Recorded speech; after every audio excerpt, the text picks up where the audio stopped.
Oh, your buttons. Your buttons aren't gonna work. My buttons worked. They worked. Yeah. Nope. All my buttons worked. I can see everything. You guys can hear. Yay! So just to kind of give a reason for saying that, StreamJect just recently updated their software and it screwed everything up. So Cringe. Isn't that fun? I used to be able to switch between scene collections as part of my action of hitting the different scene buttons. They took that away, and I had to hit the button twice to change to a new scene collection.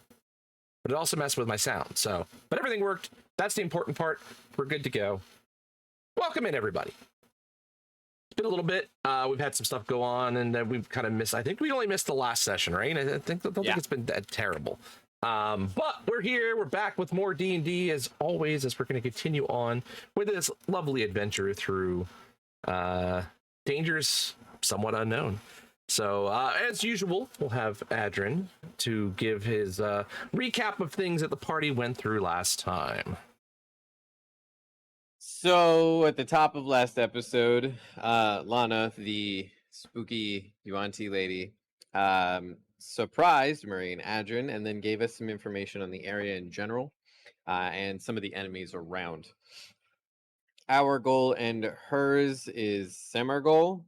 So we banter for a little while and then grab some grub on the way out to scout. I don't know how many of us ate it. Most of us are still in the camp of don't trust this lady.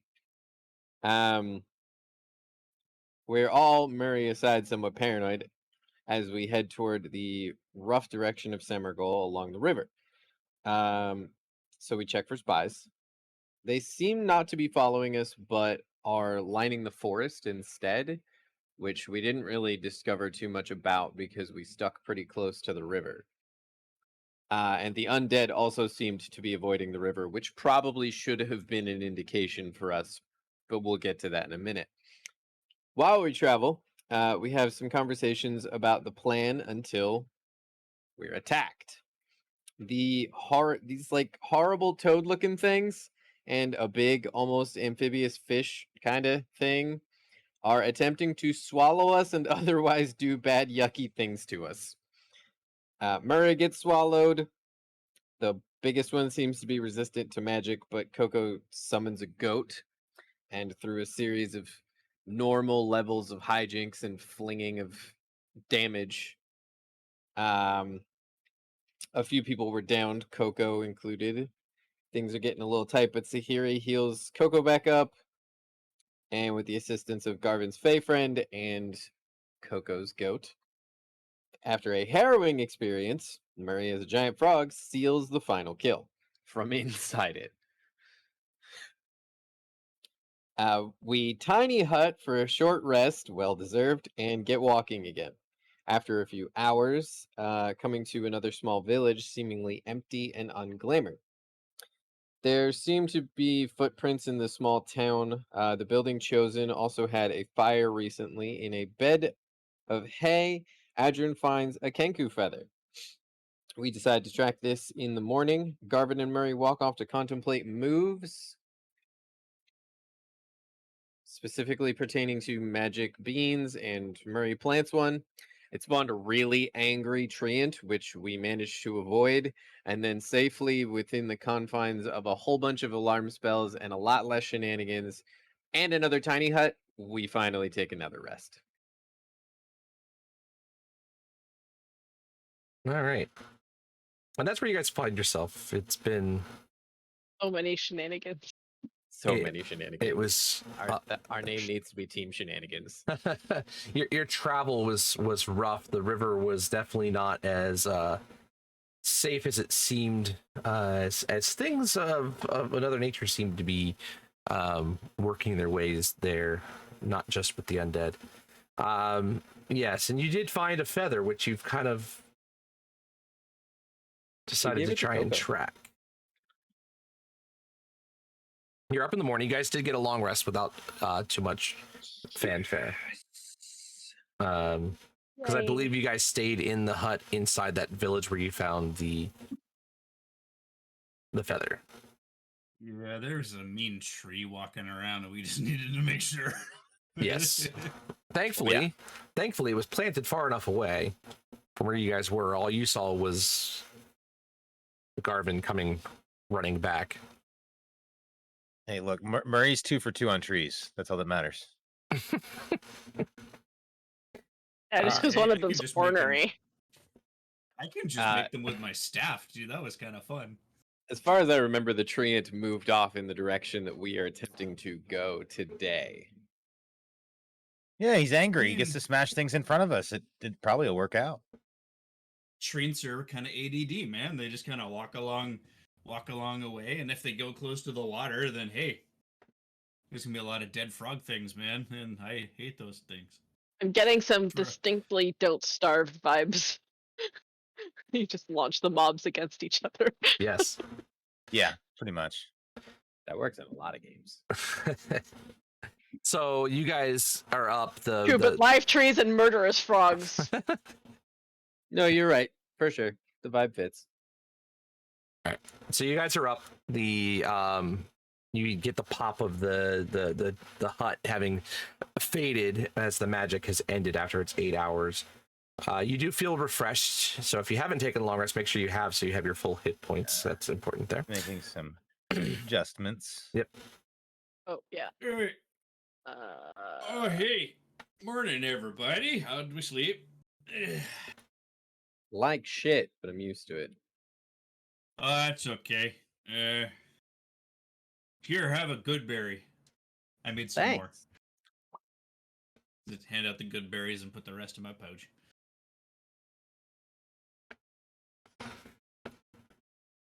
I still need to figure out if we can get the flavor out of these without being so filling. Then we can make breakfast smoothies. Or if it is filling, we can make breakfast smoothies. Never mind. Maybe call it a diet shake. You know, makes you feel full, but is it really calorically dense enough to actually sustain you long term? I don't know. I haven't tried yet. 5 volunteers tribute? Question mark. I mean, I have a feeling we're going to be living on these things while we're here, so, you know. At least it doesn't taste like zombie. You've tasted zombie? I don't know what we've tasted. Remember back in the Alright. valley. Yeah. Nah, it was okay. Jerky made of eyeball monsters. Oh, right. Okay, now I follow. Haven't been up long enough to catch that one. Coffee? What are you two on and rambling about? Does it matter? Not really. Exactly. Coffee? Oh, you have some. I mean, my cup's empty if you're offering more. Yes. Make the coffee. Oh, wait. I pull out my jug of alchemy that I've never really used. Coffee. Murray, why are we not using this sooner? Because we're idiots. No, I mean, I don't know. Because we're idiots. You should tell Adrian's coffee tomorrow. It's better. I don't know. Let's see what this stuff's. I'm gonna. Hang on. I got a cup in here somewhere of like a half hollowed out skull or something. Yeah? Is it coffee? Does it work? Is it an approximate facsimile to coffee? I mean, it can make beer and wine, so I mean, I guess coffee and would be mayonnaise. super. Yeah, give me a percentile die. I'll do that. I like Why? percentiles, man. Percentiles are fun. Let's go. Can I make coffee with an 89? You get a nice dark roast. It's got a little bit of a nutty flavor to it. You're actually surprised it came out as well as it did. Oh, hey! Here, hold out your cups. Holy crap, that's great. Fuck me then, I guess. Here you go. Holy shit! I will grudgingly admit that this is comparable, if not better than mine. Yeah. Well, I'm ready to go. Except now you're twitchy. All right, what's the plan? Uh, I was Follow under the the impression footprints. that, yeah, I was gonna dog and we were gonna find birds. Can you be a fluffy dog? I can be anything I want, really.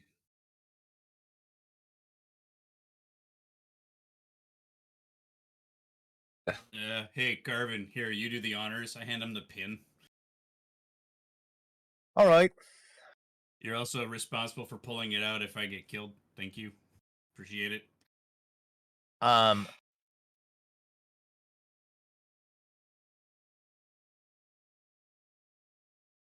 Garvin would probably. What are you trying to turn into?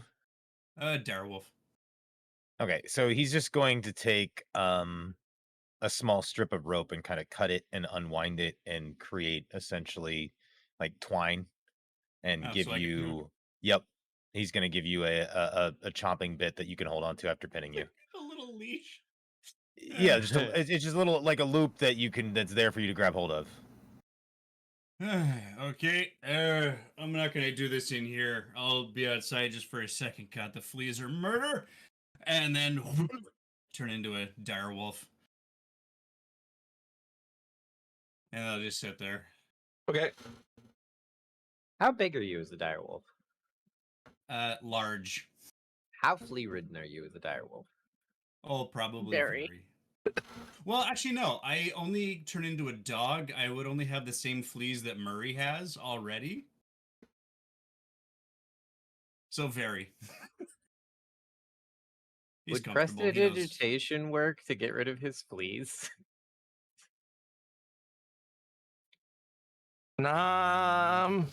Features and traits. Wild shape.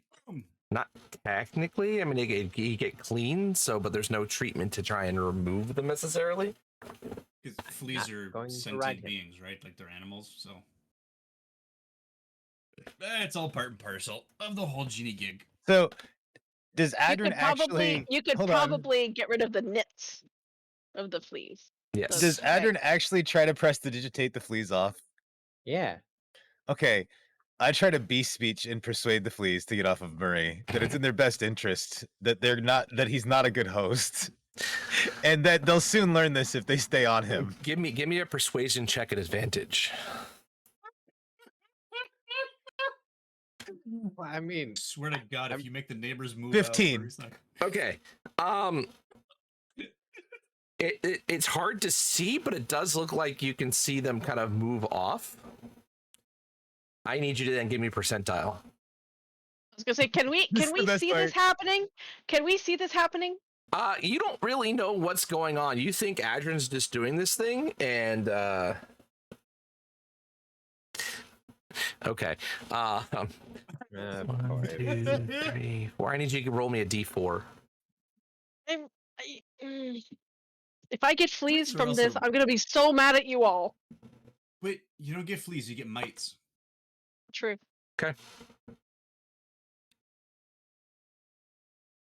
So you saw them go off Murray, but you don't quite know where they went from there. Well, I would know if they didn't get on me, right? Like I'd be aware. I'd be Yeah, checking myself. yeah.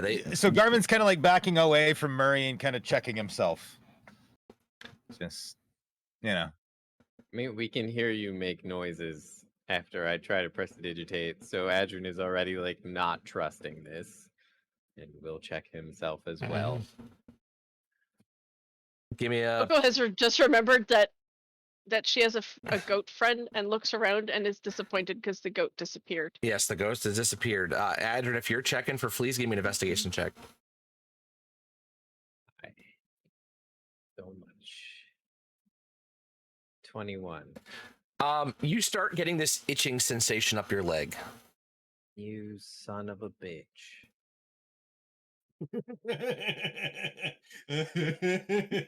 Garvin's laughing at this point, walking away. 'cause God, this is I've got not as psychosomatic itching intended. now.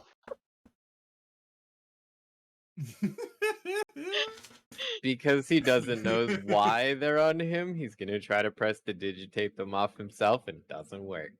Yep, you start doing that, but you just the itching sensation continues, and it's starting to get further up your leg. I climb up Murray's back without having mentioned that the fleas are on me now. Hey, Murray. Eh. You didn't take All I your said bag was, "You off son of a bitch." before you did that, did you? No. Yeah, it'd be a shame if you could use an alchemy jug to produce oil to get rid of the flea. You can only use it once a day, right? Well, we'll Right, keep but that in mind for tomorrow. but the jug's stuck inside of Murray's form. Yep. Oh, well.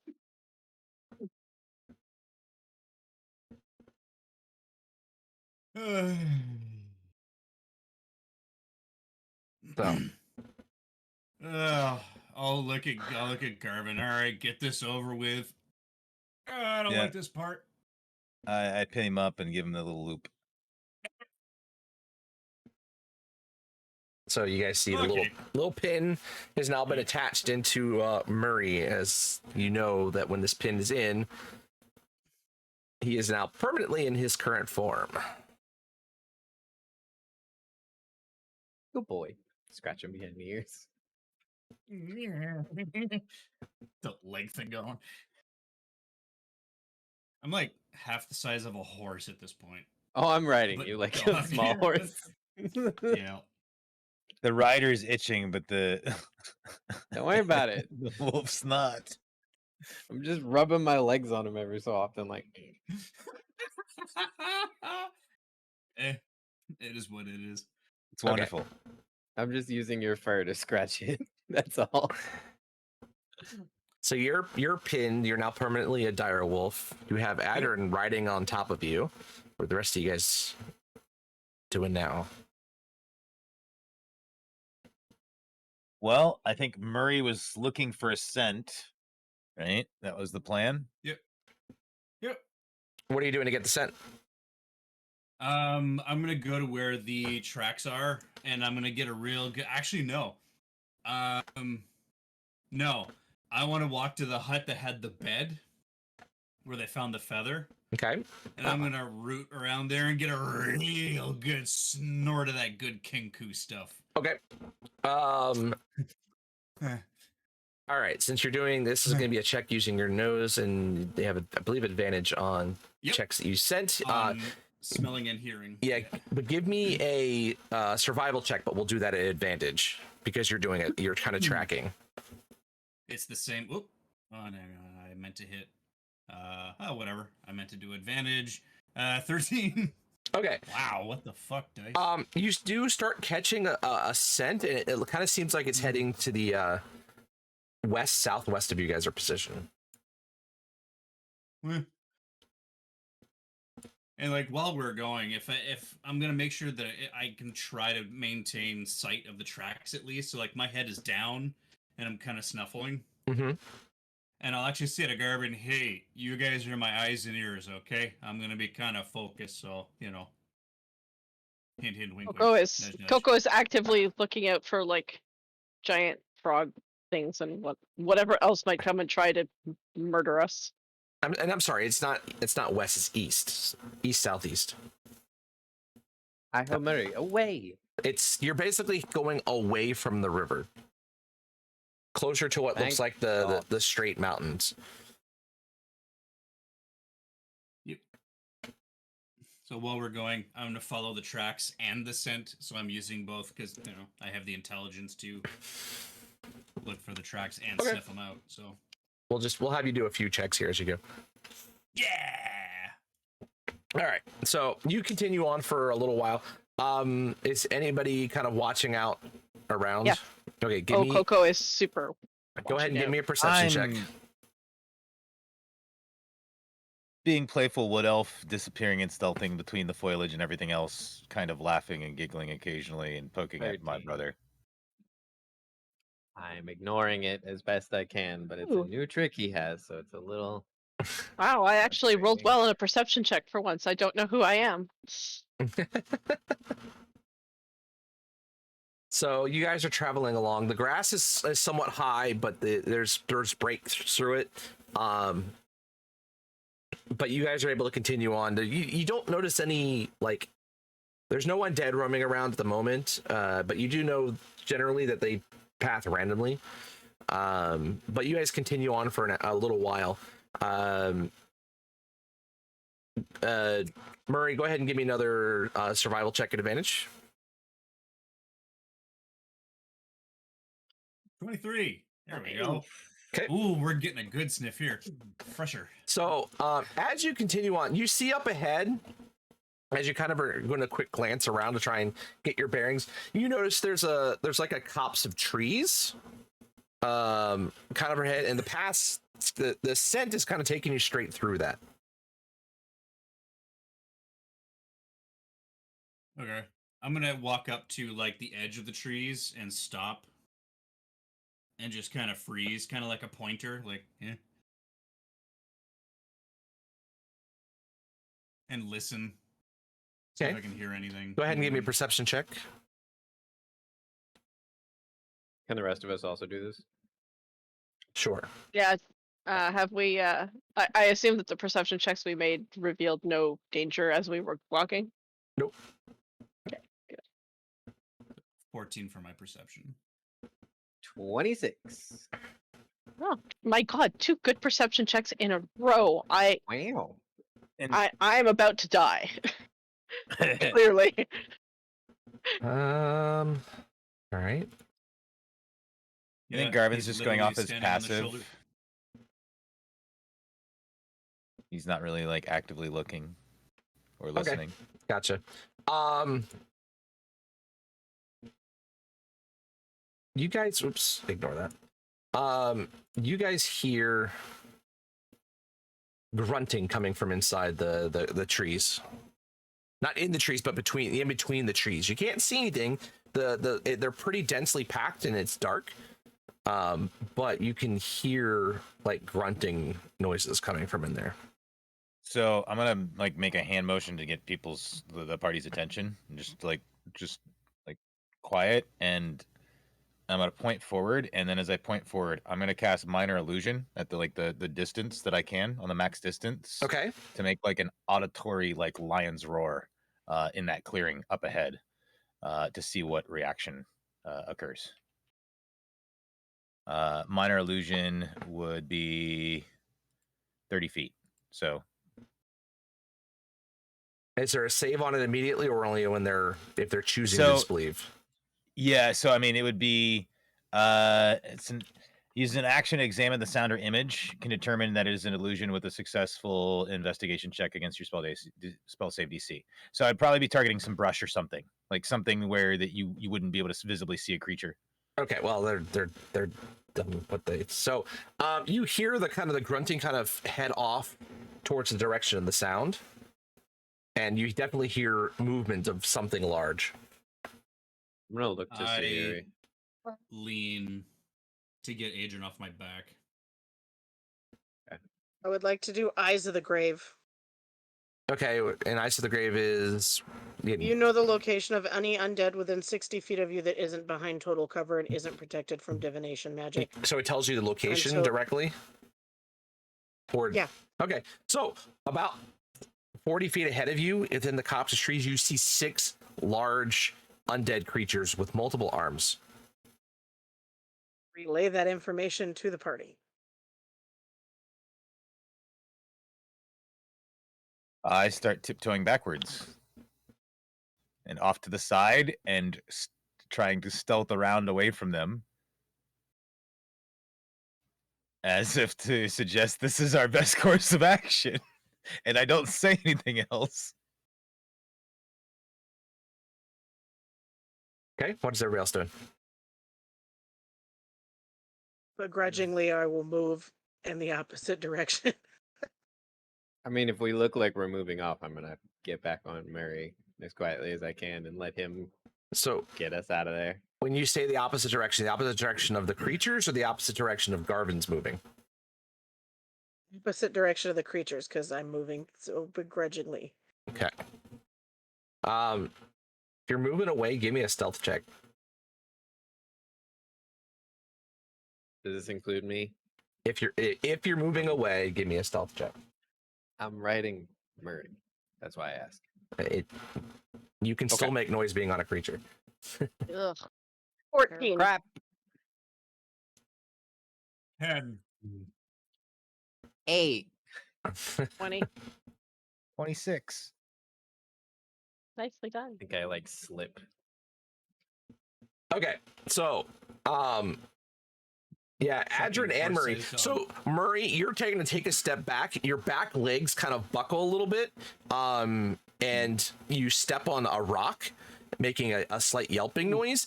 Adrian, you start to fall off the back of him, and you actually involuntarily yelp. As the sound of grunts sounds like they're getting closer. I need you guys to roll me initiative. As about coming through the trees, you guys see these large, they look like gorillas, but they have multiple arms. And the skin is falling off of their body. Wow. Not Strong cool. dislike. They have 4 arms and two legs. Strong dislike. All right, give me 1 second. So we're not going to go to. So, Dex is +2. So my initiative +1. Oh fuck! Yeah, my initiative is 3. All right, and I didn't start the encounter in time, so not going to manually enter in initiatives here. 9. I had a 10. And Murray was a 2. Okay, 3 because I only have a +1 to my Dex, but my wolf form has a +2, gotcha. and I can't roll. Yeah, I can't roll with the +2. Also, come to think of it, I had a month that I could have just made a custom sheet. All right, Coco. So about 50 feet ahead of you, coming through the trees, you see these 6 4-armed gorilla-type creatures with their skin basically falling off their body. Have they seen us, or are they just coming? Does it seem like they've just been attracted to the sound? They were attracted to the sound, but by the time they get to the point, you guys have seen each other. There's no surprise. There's no Okay. any of that stuff right now. All right. What about some of us that are stealth? Let's see what your stealth was versus their. So I had a 26. Coco had a 20. Okay, so Coco, Garvin, and Sahiri did not. Oh yeah, Sahiri did with the 14. So yeah, so it's just Adrian and Murray that are not kind of hidden, not perceived at this point. Perfect. Okay. In which case, Coco is going to let's see. So they're coming out of like a little copse of trees kind of thing. It's a pretty decent sized set of like trees, and they're thick enough that the canopies are actually causing it to be slightly dark inside the actual tree area. Okay, so Coco is going to move 10 feet and take a page out of Garvin's book and cast a minor illusion of a oh god, what are they called? The snake people. Yuan-Ti? Thank you. I had a brain glitch there. A Yuan-Ti holding a sword aloft directly in front of them. Okay. It's a 5-foot And- cube, so yeah, you could do that like a medium-sized one. Like, Yep. Yeah, it's a medium-sized creature. so it's a Absolutely. small Yuan-Ti, but I'm hoping that these things are not very bright. The idea is to get them to waste around on this thing. And then she will to take the rest of her movement and bonus action circle around she's gonna stealth, so it's half movement, I think, if you're stealthing. Yes. So, meaning that she went forward 10 feet, and she has a total of she'll stealth another 30 feet to get within range of them. Okay. And like hide behind a tree or something. And I will do the stealthy thing. Yep. Please roll better. Thank you. Okay. All right. I So rolled like crap that first time. you rolled like crap and still rolled a 20. 20. You're fine. Yeah, so you rolled a 7. Look, I do like 2 things really, really well. I sneak and I stab. All right. So Those are my strengths. one of the Yes, they creatures are. does move up and go to use his attack. He uses all 4 of his arms and he tries to bite at this at your image. And it just, you see it just go through right through the image. But it does use its action to do so. The next one's gonna come up, and seeing that, is it intelligence save? Yeah, investigation. This is, what's your spell save? Good question. Because this is some. It's at the top of your spell page. Well, is this a spell that you had stored in your ring? It's not. No, it's the cantrip that she knows from her feet. Okay. Save I- DC.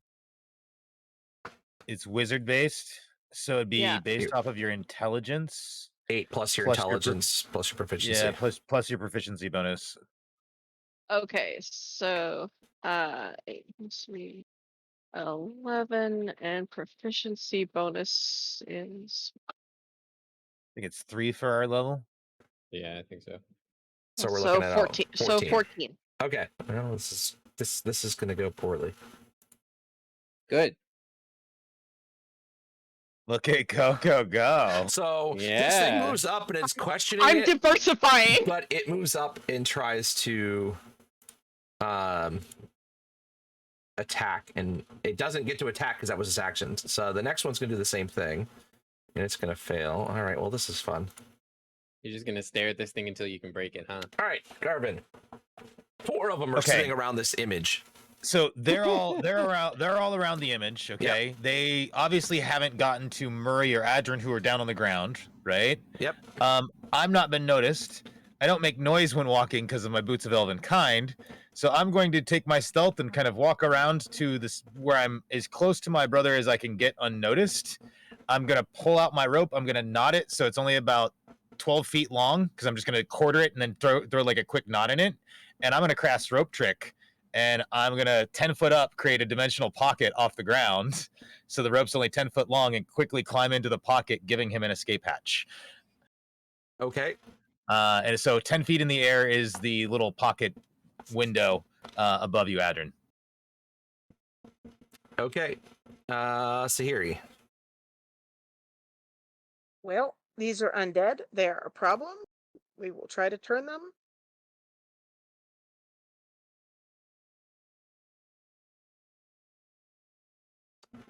That is a DC 17 wisdom save. If they are CR1 or lower, they are destroyed. Nope. I didn't Alright. think they were, but I'm just saying. All right. Let's start at the top. What was your save? 17 wisdom. Okay, so the first one saved. Second one fail. Save. Fail. Fail. Fail. Fail. Is it wisdom 1, 2, 3, 4, 5, 6. Oop, that last one just ignore anyways. Did I do too many? 1, 2, 3, 4, 5, 6. I did one. So I did one too many. So 3 fail, 2 save. and of course the 2 that saved were both on the image. The rest of them are all turned. Anything else? That's pretty much all I needed to do this round. All right, Adrin. I'm gonna use 9 feet of movement to climb up the rope.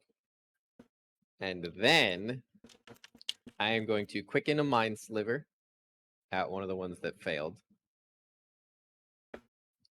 So that's At one of the. The ones that failed, or one of the ones that saved? or one of the ones succeeded. Yeah, thank you. Okay. I'm so used to saves going the other way. Intelligence saving throw 17.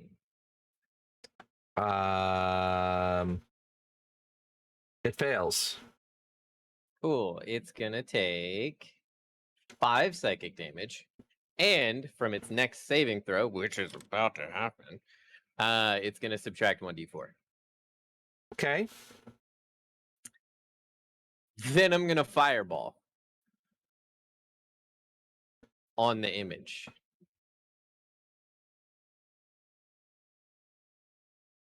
Okay, that'll stop you. Okay, that'll hit all of them.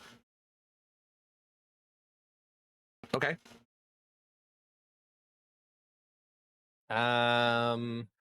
I mean, if it's gonna hit all of them, actually, maybe that's a bad idea. Hold, please. Remember, they've turned. They haven't run away yet. They do that on their turn. Okay. Yeah. So instead, I'm just gonna mind spike the one that I hit.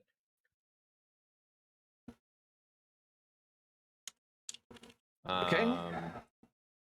So wisdom save of 17 again. D20, please. Yes, sir. Come on, what? 17. Damn. No explode. Another intelligence saving throw. It can't be. You can't. It can't. Wisdom. Or wisdom this time. That can, but it didn't. Didn't succeed? Okay. And then it takes another 16 psychic damage. And I'm going to finish climbing up into the hole. So it was 5 and then 15. 16 Okay. damage. No, 16. Oops. And then I need to go spend points. Okay.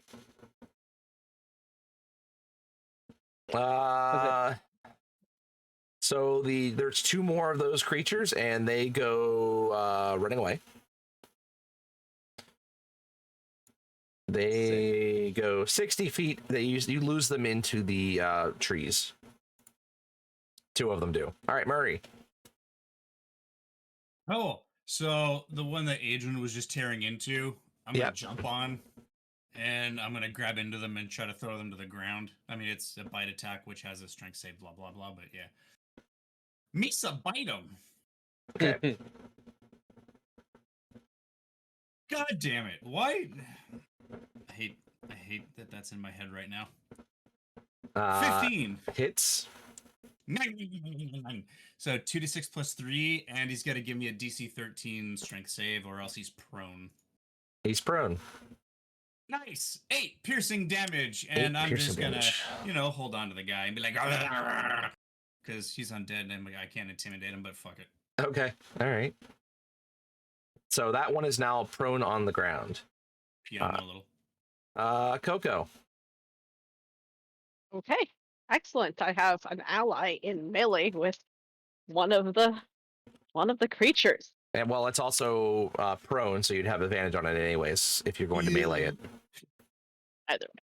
So fantastic. I'm a run in and stabify it. Okay. I feel like double advantage should just guarantee a crit, but maybe that's just me. I think that's just that would be very broken. Yes, it would. I mean, They'd don't have get to me read wrong. the I rules of the like the way game. you think, but speaking as someone who occasionally DMs, no thank you. I am just remembering the 3.5 days. All right, so let's do the. I'm a monk, and my hands are Vorpal, and I crit on a 12.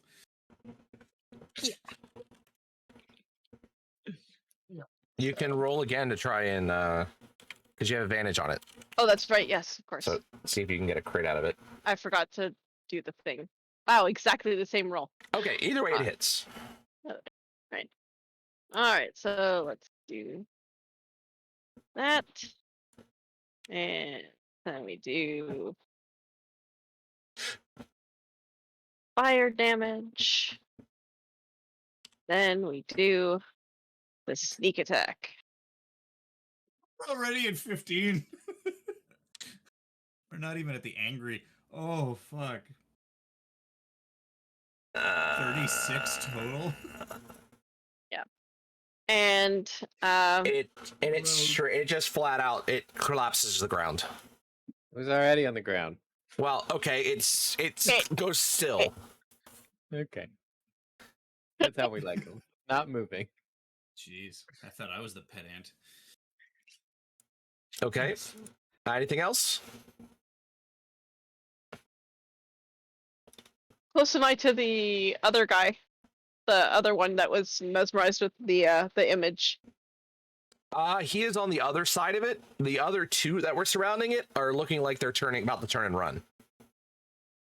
Okay, excellent. So as long as I'm not within 5 feet of any of those, I'm going to move back. Say, 20 feet or so. Okay.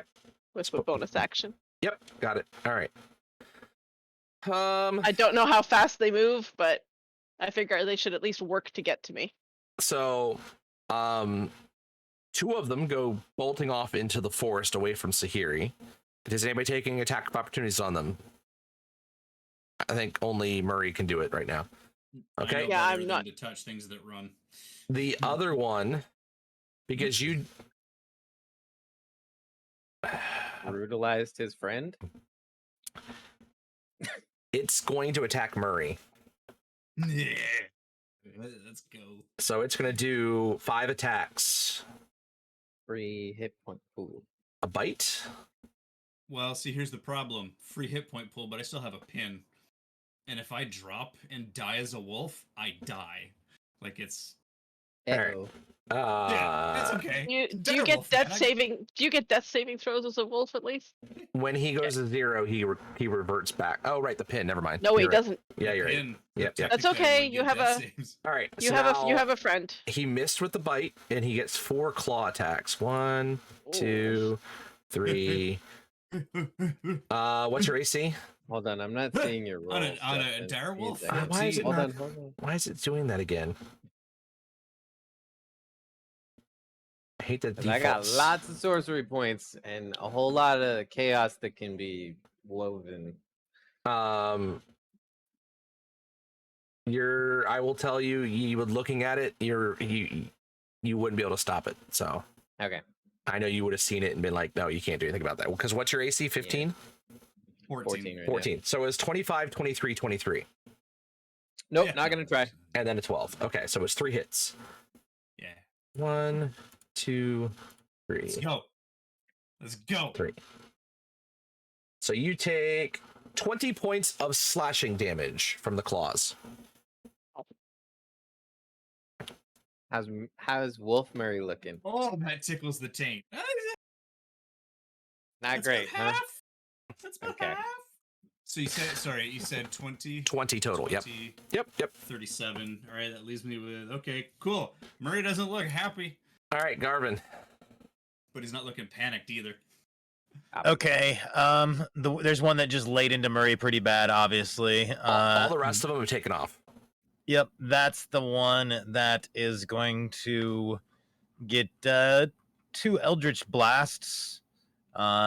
And since he's looking undead, Garvin's gonna turn this to Radiant Energy. Okay. 28 and 19. Was that a 28? Is that a crit? No, it's a plus No, 9, so it's 19. That's not. I wish. All right, both of them hit. If he rolls obviously. a 29, then it's bad. Yeah, I got that now. So 4 on the first one, 8 on the next. So 12 total damage radiant. Okay. And then let's see. And that's just me sticking my hands out, like of the pocket dimension, and doing blasts, kind of like ducking myself out the window. Yep.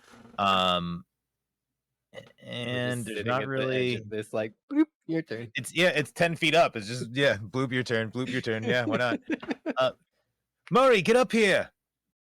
I shout down to him as I'm firing Eldritch Blasts at the thing that just slashed at him.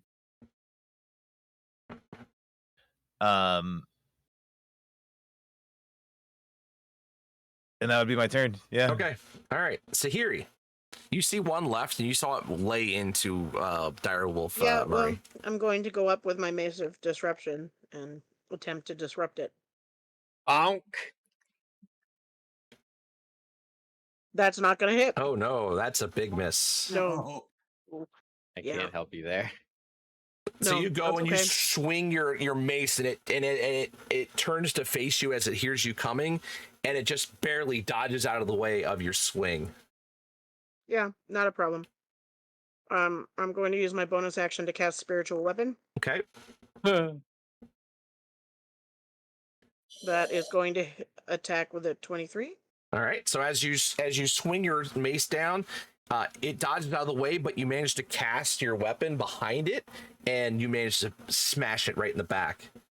So that's 12 points of damage from the 12 Spiritual points Weapon. of force damage. Okay, got it. All right. Anything else? No, that's it. Okay, Adrian. How's the Zambi looking? Like a gorilla zombie. Okay. Well, then we're gonna quicken another mind sliver at it. Intelligence save of 17, please. I don't know why I rolled that because I can't get it. What's up? All It right. might, So it he's might gonna roll a take nat 20. That 20s don't matter on saves. Oh, that's true. 6 psychic damage and subtract a d4 from the impending dex save that it's gonna have to make right meow. Catapult. Okay, so roll the dex save. I Doesn't have matter. like a bazillion ball bearings. You know what? Just for the fun of it, let's see what it'd be. 0. Yes. He just stands still.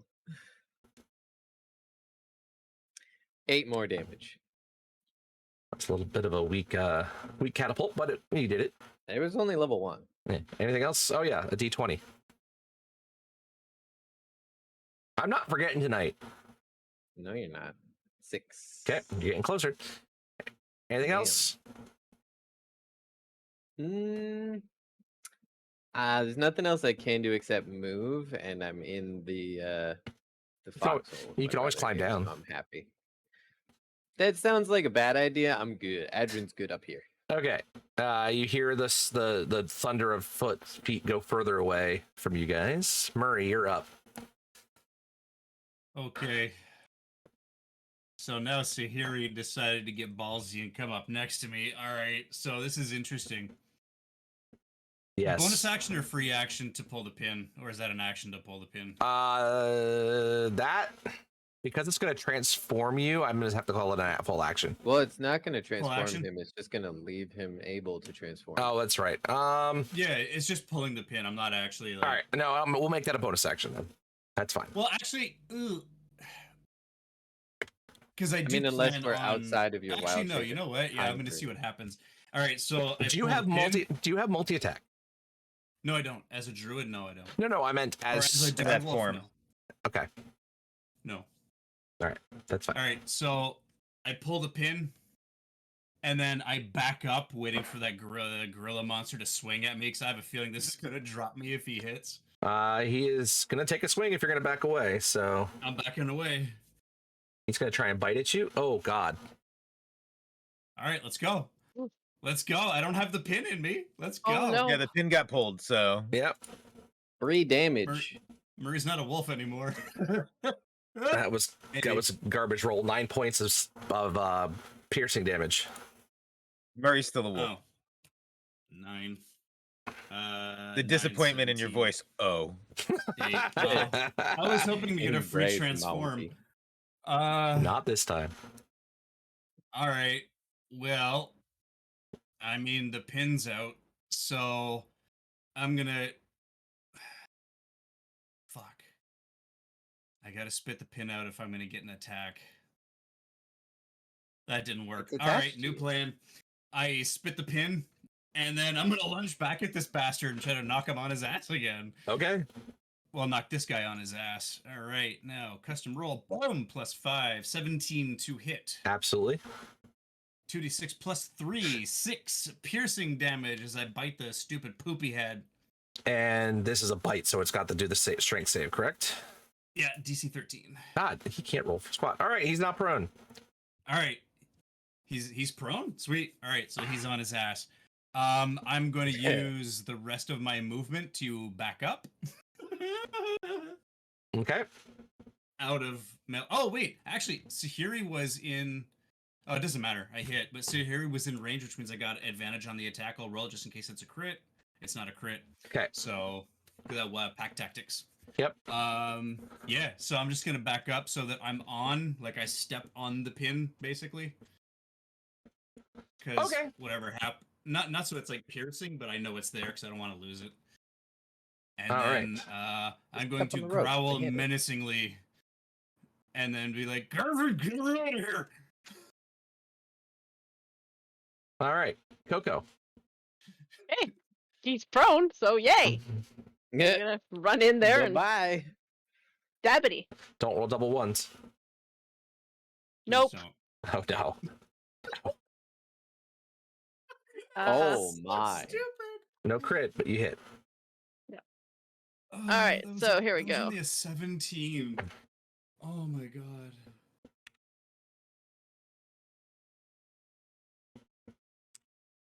Team 26. Okay, and that one falls to the ground, stays on the ground, and it's goes limp because it can't save much damage. We're gonna bonk both of them with the Mace of Disruption. Just to And they Bonk, just bonk. they poof out of existence as their bodies disintegrate. I'm gonna climb down out of the sniper hole. Wait, there's still more that are running off, right? This is combat's not over. There's still 4 of them that ran off towards the copse of trees. Not gonna climb But down. after a minute, they're probably coming back. Correct. pretty pissed. It's a minute. You cannot see them at the moment. They ran through the forest. So we have a little bit of time. Yeah. Garvin's gonna grab the pin so it doesn't get lost. Okay. Should we go? Garvin looks to Sahiri, shrugging, like, "What do you want to do? It's undead. This is her call, not his." I mean, they hit pretty hard, but they're an abomination. Just get in the bunker and let's lob things at them, and somebody hold the ground. Pew pew. I'll drop my wolf shape. I can make a big giant ass wall of fire, and I can surround us with thorns. Go. Garvin creates a minor illusion of one of the people in the party that's going up into the bunker, of himself, basically, like posed ready to fight, to try to, Okay. So it's a minute cast or duration for that. They're going to be running for the next 54 seconds. Yeah, he'll wait a second. Like he'll do it. Like he'll wait 30 seconds and then or they something. got to come you know, all the way yeah. back. So it's gonna be, it's gonna be almost 2 minutes before they're able to fully get back. So he'll time it. I'm gonna But hit that'll myself be his with, plan. Fuck. God damn it! I can't even think. So I'll anymore. let you guys set up for what happens as they come back. Action staff of the woodland. Actually, we're gonna So roll. Coco's gonna go hide behind some trees and wait for them to make an appearance. Pass without a trace. Oh, so 41. Bonk. I'm gonna pop a squat. So I'm gonna be triggering either a wall of flame or a wall of thorns. Okay. Dual wielding Murray with his 2 woodland staffs. Okay. So a couple minutes pass. Eventually, you hear rustling coming through the forest as only one of the creatures seem to have come back. So you are setting up. You had the illusion. The other illusion's gone. And Murray, you Yeah, did. my illusion would be next to Murray. I'm just giving Murray fake backup. Okay. Wall of thorns. Can I make a wall with wall of thorns and not a circle? Yes, I can. Yeah, Okay. you control As, it. as I see the gorilla coming, I slam down the staff in my right hand, and I raise a wall of thorns on the edge of the forest. So if they're gonna come at me, they're gonna have to climb through it. Let's see. I mean, they're gorillas, but It's also undead, though. And allies get through the wall of thorns? No. No? Okay. Is the wall of thorns flammable? It's thorns. Yeah, it's just a wall. 5 feet thick. That's the important part to know there. How high is Yeah, it? it's 5 feet thick. 20. So I can make it up to 60 feet long and 10 feet high, so it's 10 feet high. So Oh, it's they're gonna okay. have to climb. Yeah, they could no, get it's- over it if they wanted to. Oh no, I'm asking more for my purposes. Not so much for what can they do, so much as what can I do. All right. Well, we're gonna get back and start it up. And so, Coco, you see this creature is now standing. It's towering over. It can look over the head of thorns. It's blocked from proceeding. But you see this wall of thorns appear in front of the trees. But you can see this creature on the other side coming back towards you guys. I assume that with a 41, it hasn't seen me. I feel pretty safe in Oh, that right. assumption. I gotta roll stealth too, actually. 15. So 16. Yeah. Well, plus 10, 26. I guess. But you would have until, like, broke it when you cast. Yeah, no, that's true. Yep. Oh yeah. Okay. So it hasn't seen you, but it's seen Murray. Okay. And the illusion of God. Okay, so Coco's gonna take her movement and come up from behind it to drive her flame tongue rapier into its large gorilla spine. You know, somewhere around the C6, C7. It's probably Oh, probably so literally specific. exposed at the moment. Yeah. As you can see, some of its spine around where the skin is peeled away. So because it hasn't seen me, that also gives me advantage, which is very This nice. is terrifying. A flying bird with a flaming stabby sword that's just like noiselessly Meow. fluttering around. Okay. It definitely hits. Okay. Go Coco has suddenly become a peregrine falcon. a little bit. Oof. God's help, whatever she decides Ooh. to pray. That was some 10. So you're at 20. 36. Okay.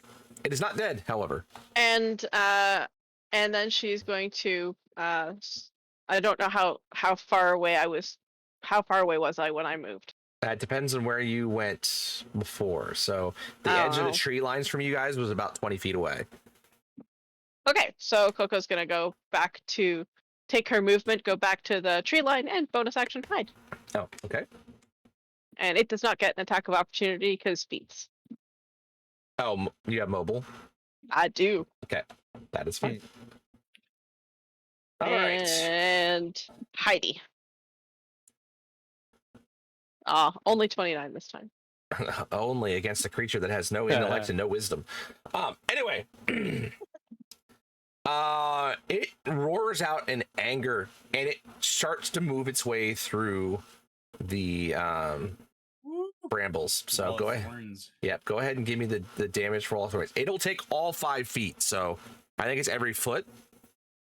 It is 7d8 damage when it enters, and a creature can move through the wall, albeit slowly and painfully. For every 1 foot, it must spend 4 feet of movement. Furthermore, the first time a creature enters the wall, so it's 7d8 piercing, but it burns 4 feet for every 1 foot that it goes through the wall. Okay. So yeah, it's just 7d8 damage. All right, so go ahead and do Which means it the. takes 20 feet of Oh, movement to get to It's the got wall. to do a dex save too, so hold on.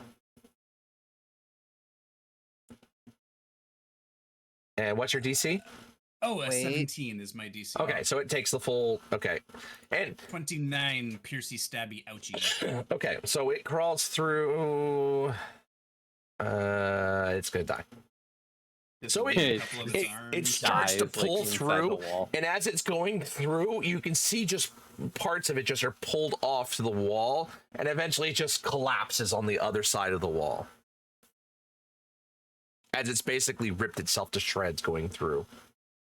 That was fucking brutal. I'm gonna thwap it on the head with my staff. Bonk. Idiot. That's Sahiri's job. And with that, you guys are out of combat. Hey, holy roller, got another one for you. Bonk. Ugh, With gotta clean undead, my- you might as well be thorough. I So- just Yeah, love no, the I just love the bonk of disruption. So it just makes my day every time. you guys know there are 3 more out there somewhere, but you realize that they are. I mean, Sahiri can definitely tell you they're zombies of some sort. Of these creatures. Dumb as a not- box of rocks. They're not smart. They go on instinct, and they got to a point where they lost track and probably lost where they were. They have no real memories of things. So Yeah, Aw. they ADD'd their way through the woods, and now they can't find. I just rolled really crappy on their checks. So Oh, Alright. Murray, like that one time when we got really baked in the Feywild and we got lost and Garvin had to come find us. Yeah, you remember. It's embarrassing when a druid gets lost in the woods. Not like From a the look on ranger, his but, face, he you know. remembers too.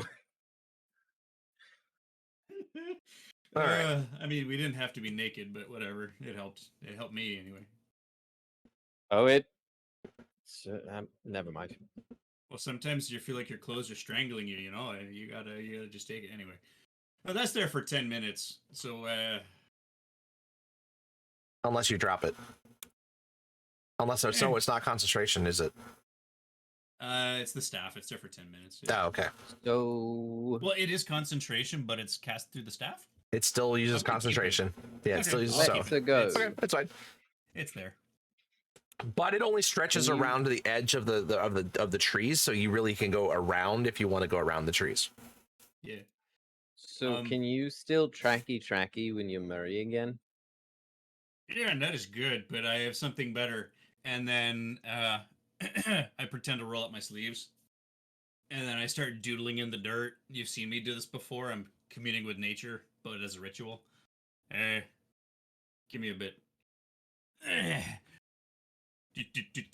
Roll around in the dirt. Roll around in the dirt. Doodle, doodle, doodle. Where is my commune with nature, actually? Commune with nature. Boop. It is 1 minute, so 11 minutes.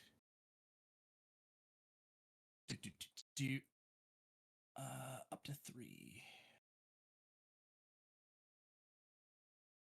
Okay. Uh-huh. Uh-huh. And, ooh, what else do I want?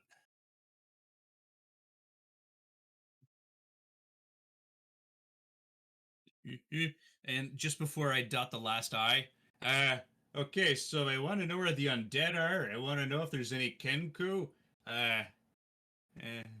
Anyone got another? Frogs.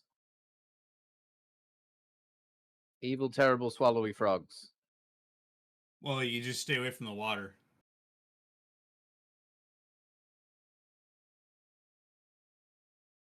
Village? Buildings. Hey, let's see if there's any buildings nearby. Okay, so right about the far edge, so pretty close to your 3 miles, you see there's a village. So you do see buildings that look like the shape of a village, and you do get the pings of the Kenku. You also get one right next to you, but that's besides the point. Yeah, Um, and on, Oh my on god, the- there's one right here. It's They're been inside the house. following us the whole time. and there are still smattering of undead all over the place. Like it's just you're almost blinded by the flare of the Yeah. information. Okay. But nothing like super, super, super, super close. No, it's not. That doesn't look like you found any organized groups like you've had a couple times now. Okay. So I'm gonna lean down. Actually, I'm gonna kneel down and then put my arm around Coco. Hey. That way? They're over there. 3 miles that way. Yeah. Let's go see your family, kid. Slap on the back. I'm gonna shout up into the Yeah. hole. Oi! Pogo way. suddenly looks kind of pukey. Yeah. Oh shit, sorry kid, is that too hard? Oh, breathe. Breathe. Nice and slow. It's okay. They'll probably love you. Or they won't. And then I set them all on fire. Eh? I mean, Hey, no one fucks with my cocoa. agreed. Okay, so you guys continue walking around. You get around the large copse of trees. You can kind of see a path through the brush on the ground, kind of where it looks like the Garelon zombies kind of took off, and it looks like they went further towards the southeast. But you know where you're heading at this point is a little bit further straight east. I'm gonna read dog up if you guys don't mind. I hear a lot better. I Just do to not be mind. sure. And then Wolfing sucks. oh, I turn and I look at Garvin. Hey, tell your brother that he can stay off of me. The kicking is annoying. But Sahiri can get a free ride if she wants. Oh, and put the pin if you don't mind. Murray doesn't want you to ride on him anymore. You're too kicky. Okay. Heard that before. But he said Sahiri could ride. Dick. Hmm? Can walk. See? I don't know. I mean, okay. Let's Murray be I- free. I- Murray can do I what put he the needs pin to in it. do. You I take the put the pin from pin me in and you him. do it. Yeah. It's like right there.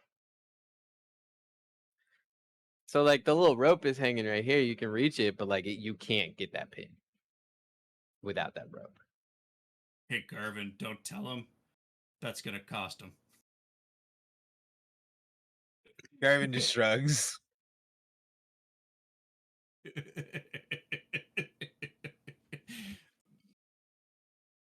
I mean, I just said it how he said it. What? No, you're fine. I'm doing that dog you- thing where I sit and I'm just kind of like squinting at you, Adrian. I'm looking at Murray, looking at Adrian, looking at Murray, looking at Adrian. Do you think? All right, let's go. Sniff. I start walking. I start walking in the direction. I'm still gonna keep attentive to sights, sounds, smells, all that stuff. Yep. So you go ahead and continue on. And it's quiet. You're able to kind of remember the gist of the areas of where the undead were. And you guys are walking for quite a while. It's about 3 miles, so you know it's going to take you about a half an hour. So especially as tracking, it's going to take you probably, it might actually take you a little bit longer than that. Eventually, you guys see a village in the distance, and it kind of resembles the similar one you went to before. Run down. This looks like it was, instead of being like rotten or broken down from just age, this looks like it was actually partially destroyed. Something looks like something came through here and destroyed it. Well, this looks promising.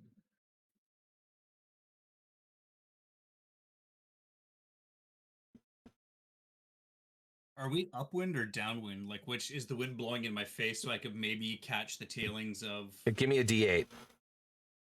I'll give you a D8. The best damn D8. Oh, wait, I didn't mean to roll. What?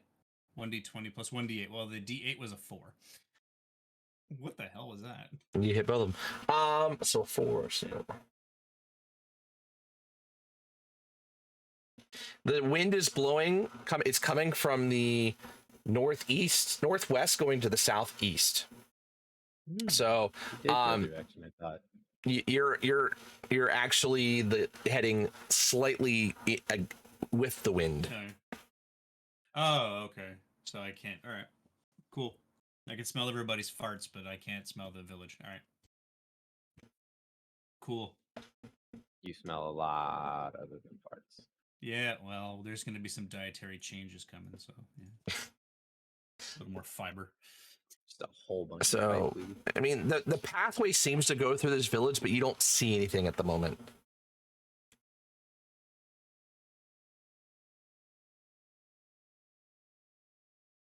Yeah, I'm just gonna sit.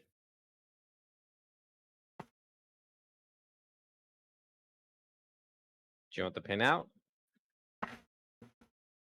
Okay. I'm scratching behind his ear and keep walking. Yeah, I just don't think I should be the first one in.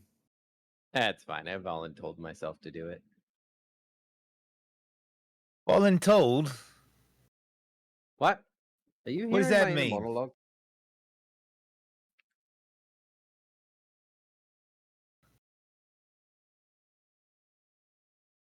Jeez, there's a curse on this land. You can hear your inner dialogues out loud. Oh god, I you even have guys theme never get music. these, do you? So yeah, I just walk into the thing. Okay, so you step through. You don't get that shimmer of this illusion magic. Looks like this village is exactly how it looked. Anything like anyone come out? At the moment, no.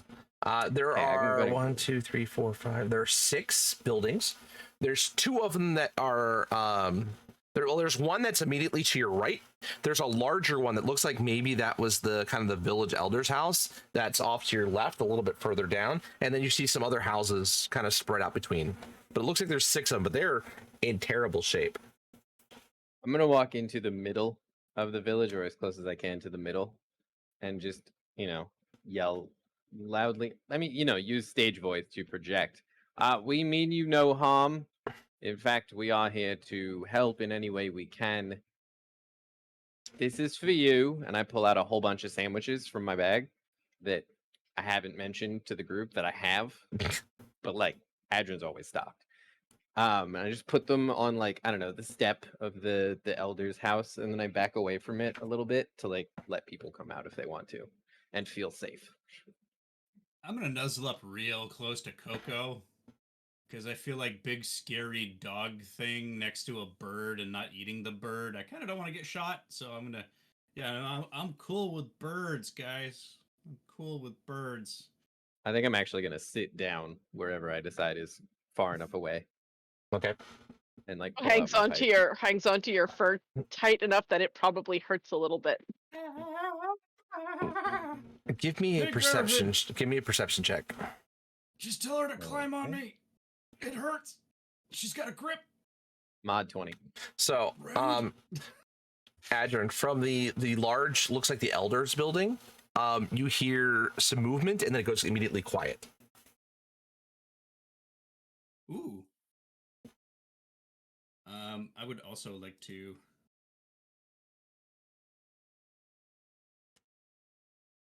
Shh. So, what are you doing? Are you still in wolf or did you switch back? I'm still a wolf. Are you doing? So you're doing it by smell. Okay. Listen, no, I'm doing hearing. Or listen. Okay. If I can't see them, I can't. You heard the same movement, but again, it went quiet. Almost immediately, like you heard the sound of like almost like shuffling or like something possibly being knocked over, and then just dead silence, but coming from the larger building. Garvin's got 5 silver pieces, and he's gonna kind of like just chuck them like near the doorway, like try to land the pieces of silver like in the doorway of the large building. Coco likes shiny things. Maybe they do too. Adrian's gonna like pat the ground next to him too, so like you guys can come sit with him if you want. In fact, he's like pretty clearly encouraging you to sit. Again, give me a perception check. Those who are like kind of right there. So I guess that would be Adrian, Murray, and Garvin, since you guys were kind of 23. 17. 28.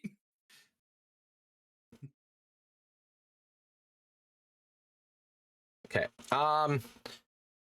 You hear a almost like a clicking sound, and then again you hear it goes quiet. All right. I'm going to squat down and kind of nuzzle up against Coco and try to like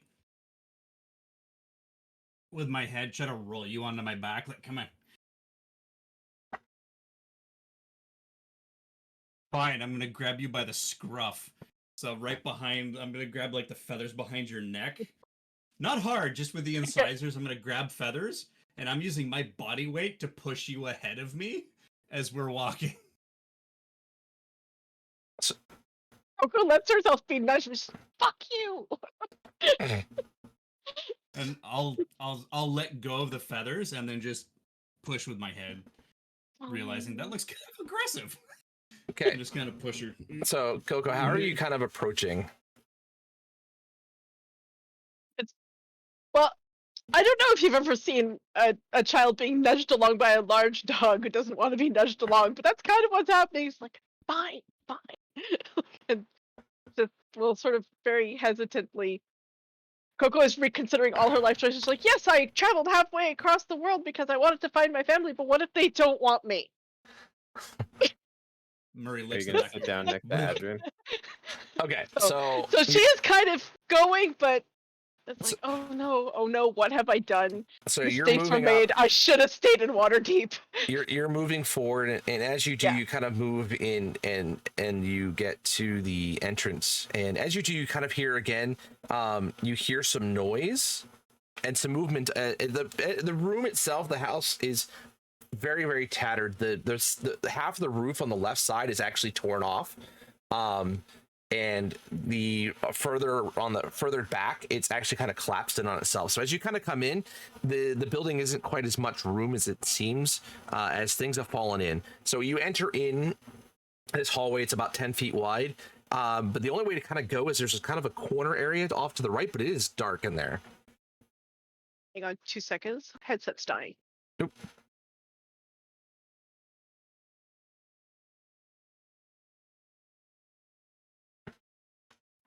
Impeccable timing on that. It's like, ooh, a dramatic moment. Beep. Right. So you kind of hear sound coming from almost this like broken down alcove off to the right in this building. Okay. Well, she will sort of go around. Is the alcove accessible from where we are, or would we have to go in? You would have to go in. There's no like the windows are covered up, and there doesn't look like there's another entranceway on the Does side. the door look like it's locked or? No, it's open. It's wide open. It's like the entranceway is splintered open. So this Okay. This space looks like it was kind of raided by something at some point. Does it look like anyone set up a booby trap in the entrance of this wide open place? You can give me an investigation check. Because if I were setting up shop in a place that's been mangled, I would set up a booby trap. But also, I'm paranoid.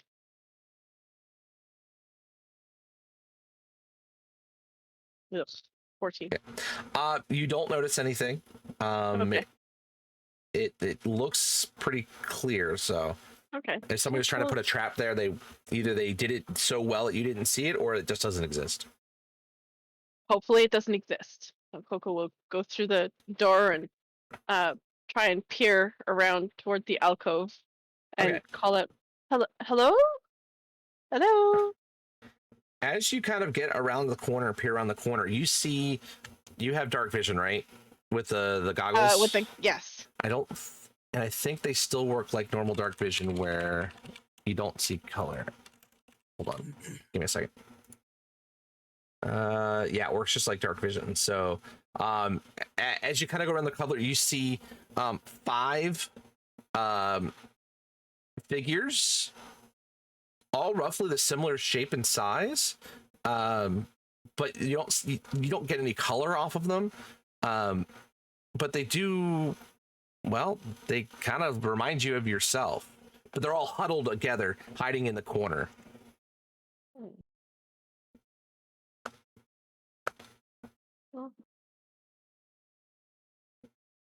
Well, if they're like her, and it's dark, then they probably can't see her. Nope, they only see the silhouette of your form. They can't see any features or anything like that. Okay. Let me just double check something real quick. Okay, so Hook was going to pull her lantern out of her gear and illuminate her face, Okay. So and then sort of do a friendly wave.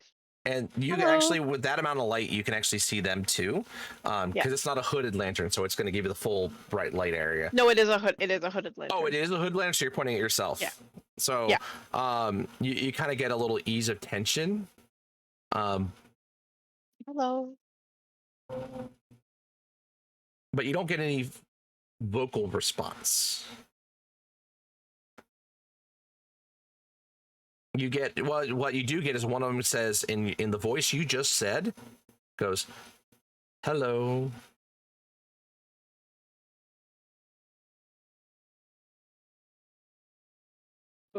Smiles and gives a little bounce, and because they're obviously like this, she knows we're doing the mimicking thing.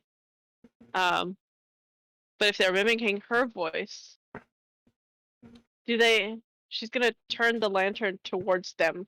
Okay. Slowly, like telegraphing what she's doing. So and turn the lantern toward them. How old do they look?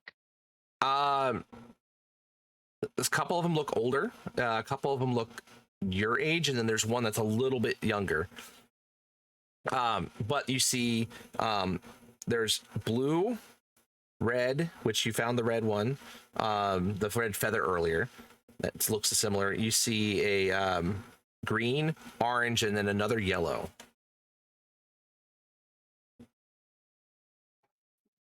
So they're all different colors.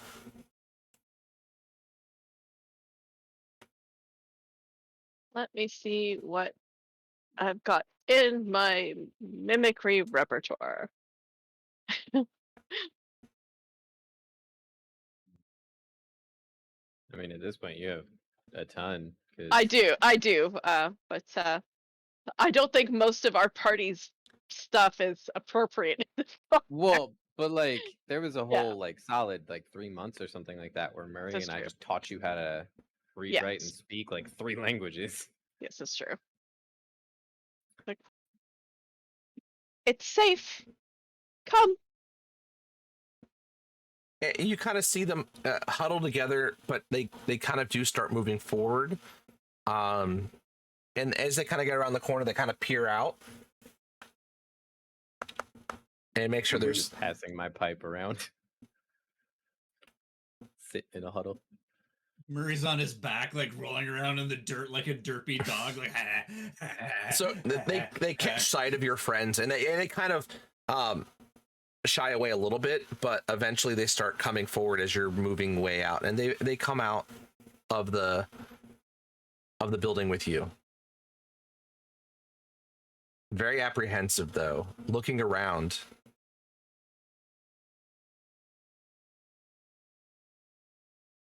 When they come outside visible, I slowly gesture towards those sandwiches. I'm like, those are for you. The red Kenku grabs them and passes them out to everybody, and they just start ravaging them basically.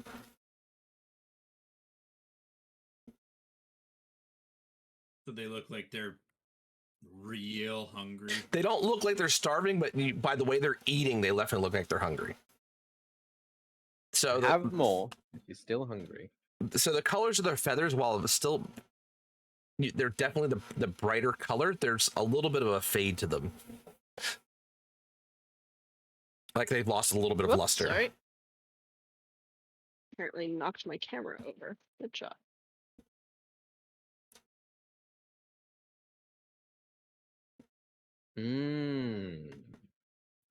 I mean, it makes sense. They haven't heard a lot of people say things.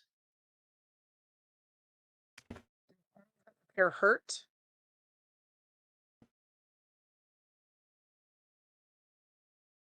And you see one of them say, in response to you, hurt, and they shake their head. Well, they Okay, I can understand help it. if you are. It just Is you see anyone them still hungry? eating. You see them held their hand out for more food. I give them more food and offer them a spot around whatever campfire situation I've probably set up by now. Just purely out of boredom. Hey Garv, I think I'm gonna go around the side of this building and change. I don't think they need to see it. Yeah, I'll just pull the pin out and walk behind. Oh, warn them. And then Murray's coming. Murray's coming back. And yeah. Actually, you know what? Do I use my minor illusion to look like a Kenku? Minor illusion doesn't do that. Mine does. I can assimilate up to Disguise plus or minus self, 3 you feet of mean? my height and disguise self. That's what There we go. Yeah, the Furbolg's disguise self. Do I want to do that? No, I don't. I don't. All right, yeah. So Murray comes out, just one staff in hand. Hey, I was the dog. Hey, And they look because you're, really tall. and they kind of, but you with your friendly face, they don't seem to cower too quickly. So, they seem accepting. I'll take the 5 berries that I have left from this morning's cast of Goodberry and give them to Coco. Here, give these to your friends. Tell them just one. Or, well, hey, you understand. I mean, just one. Then you won't need sandwiches.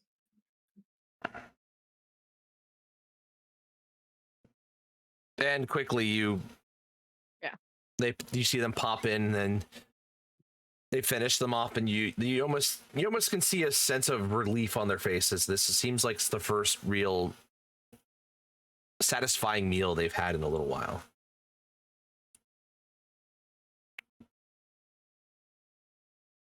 Hey, Alone? Adrian, this takes me back. Mm-hmm. Coco gestures to them. Great. Alone? Then they shake their head. Yes. Not anymore.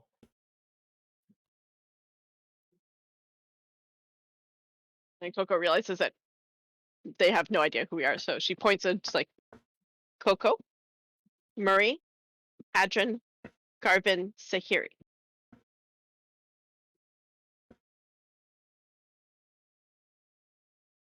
And And then between Murray and my anthropology skills, we can find a rudimentary form of communication with them. Yeah. I sit with them for a little while. Okay. Yeah. So, Yep. with that, I think we're going to take a quick break. And it's been about an hour and a half, so we're about halfway through, but a little bit more than halfway through. So, guys, we're going to take about a 5-minute or so break, kind of get the bathroom, get some drinks, refill on anything we need, and we'll be right back to continue on with this, and we'll see you then. So, be back.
All right, and we are back. Thanks for hanging tight, guys. We're going to be a little while longer here, and then we'll proceed on through the night. So, yeah, so we just got to the village, and we have found a small group of Kenku hiding out in this village.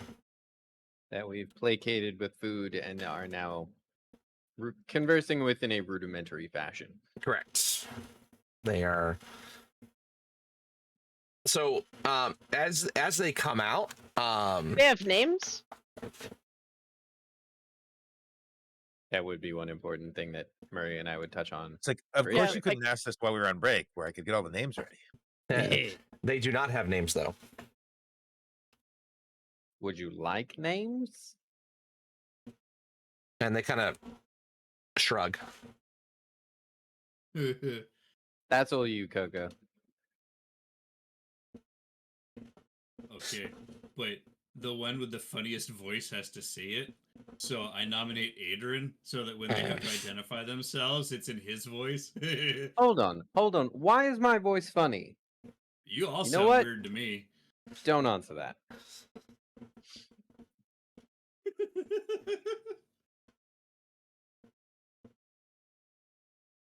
Okay, so So, were you hatched here?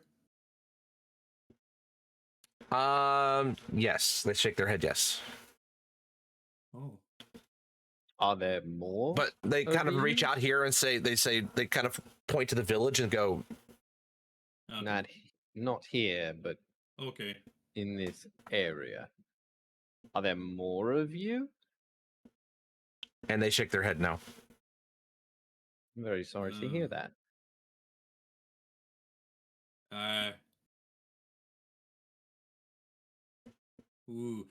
One of them has similar coloring to Coco, right? Yes, Coco, you're yellow, correct? Yellow and green. Yeah. Yellow and green. Yeah, so you have one that is kind of that mix of yellow and green. I know the name. That one's banana. But the other ones are more of their straight colors. You see a red with a little bit of yellow. The blue, now that you're outside, the blue has some green built in as well. And then the green has kind of the opposite. It's the green with blue. Any idea on the names? Because otherwise, these fine folk are about to be named after foods, specifically mean- fruits. That's all I've got. I mean, why not? And aren't they color? They're different colors. Yes. Garvin mean- starts like listing off like things Red. like scarlet instead of red. Oh, Ruby. that's Ruby. good. Violet, Ruby. violet, and Ruby. right, and then just kind of gives the idea, and then like suggests it to Adrian, like you continue. Name them after gemstones. So Coco turns to him and says, "You say yes when you hear one you like." Ruby, Scarlet, Crimson. Give a second to actually nod. You just started, and they're like, Okay, so I start over and I give them time. Ruby. and the red one kind of shakes its head. Okay. Emerald.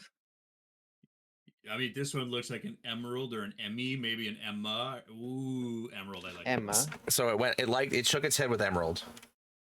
Okay, and then Sapphire is the obvious gemstone there. So it seems like Okay, they. and then- So we have a couple of options for you. I like banana, but you could be amber.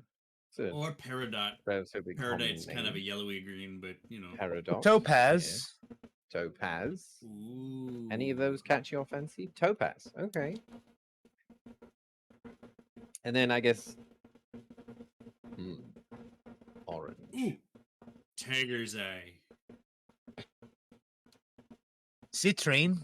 Yeah, I was gonna Thinking say. of a song about that, Mary. All right, so they do like those names. So you guys are gonna have to write those and remember them. Yep. Okay. Thank you for the work, Adrian. That's That's 2. That's 5. Yes, there's 5 of them. Oh no, that's 2 that's gonna cost you. One for the stabbing and another for the nose. Oh, I'm already writing them down. Don't worry about it.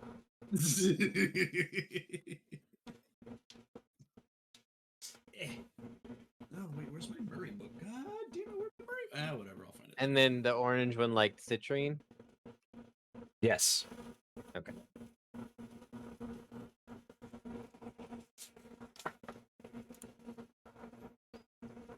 Well, we have I made sure it ruby, was written down and sapphire, saved. I'm good. emerald or emmy, topaz, and citrine. Hold on.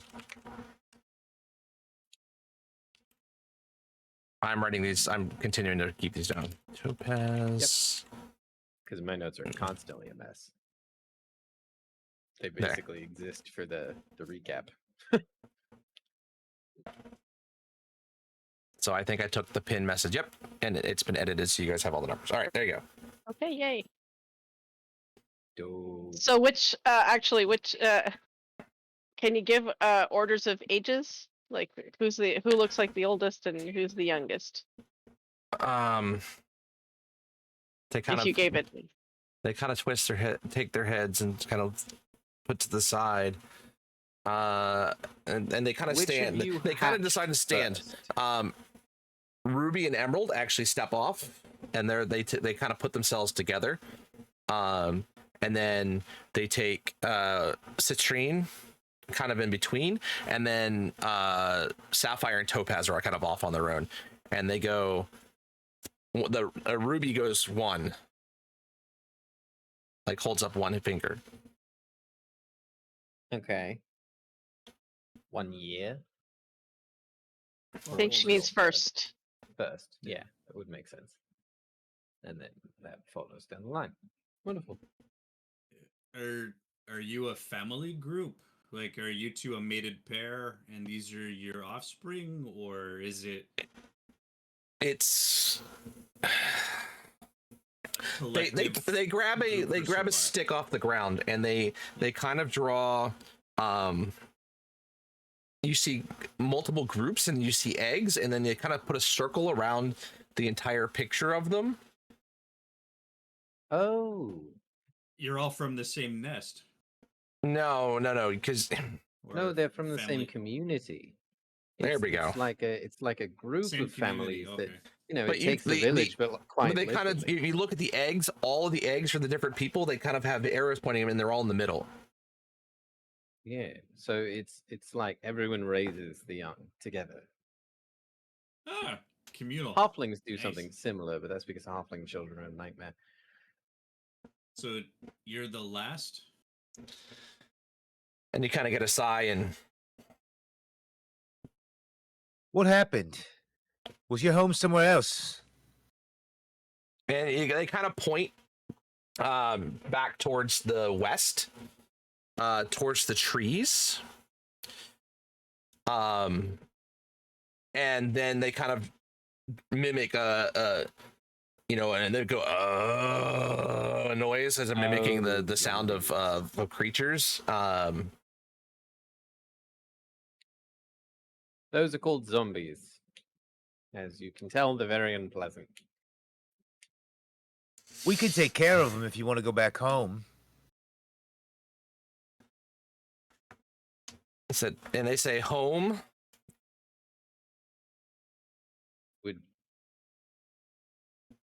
Would you like to come with us?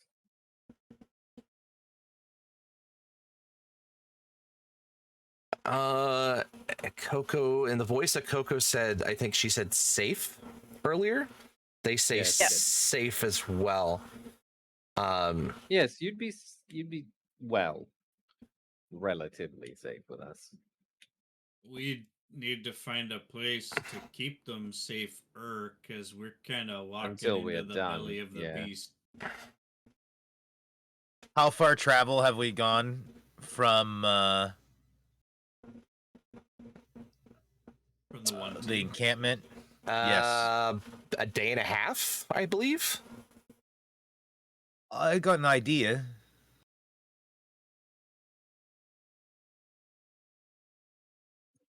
Garvin pulls out his book, goes to the last page, and starts writing to our tree friend.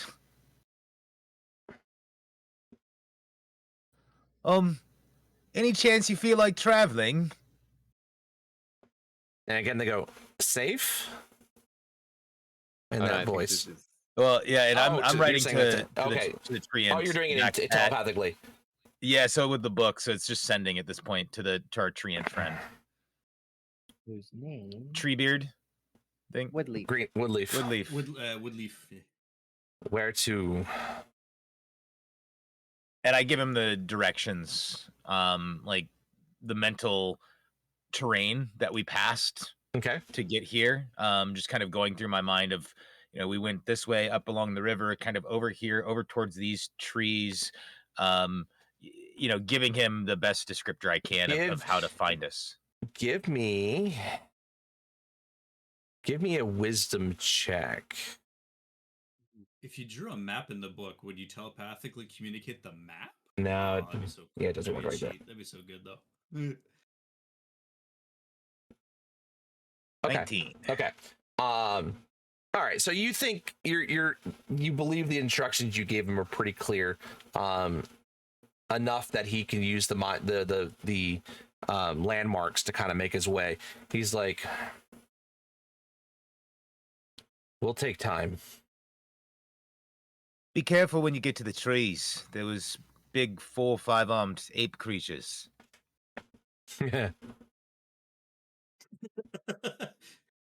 I probably hit harder than they do.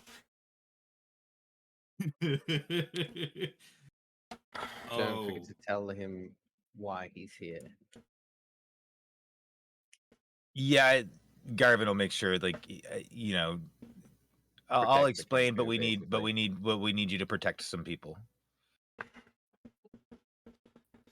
I shall be there as soon as I can. Warn him about the angry one. Yeah, I There think might we be already a did. stuff Oh. tree. Yeah, the other tree. Oh, That I didn't warn him about, but I don't feel like Garvin's not going to. Nah. Okay. No, because he might have feelings about that we don't need to worry about right now.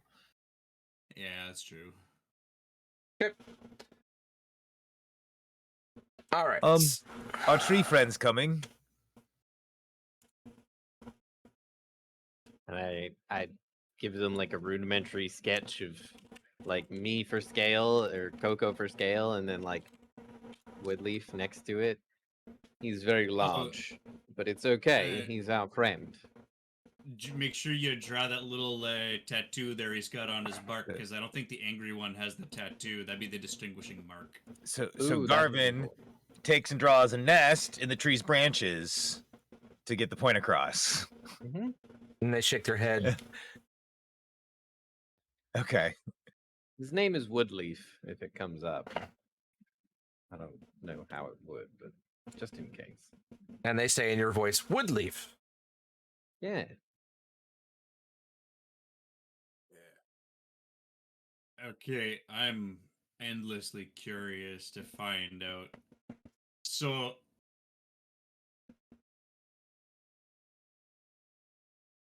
don't be alarmed.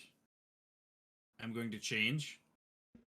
And I'm going to use my Furbolg disguise self to turn myself into one of the half snake 1T.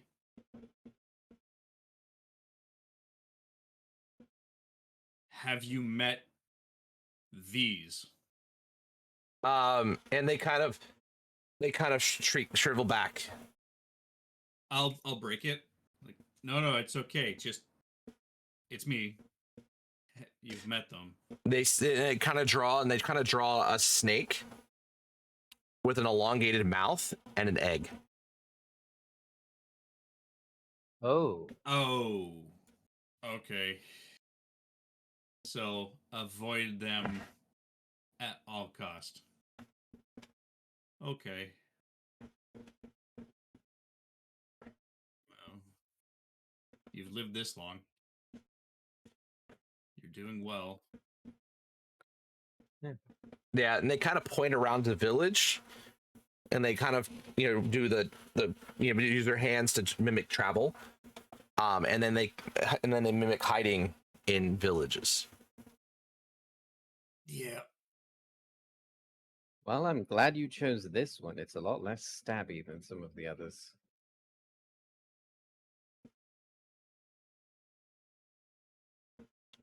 And it happened to be on our way where we're going, so it worked out.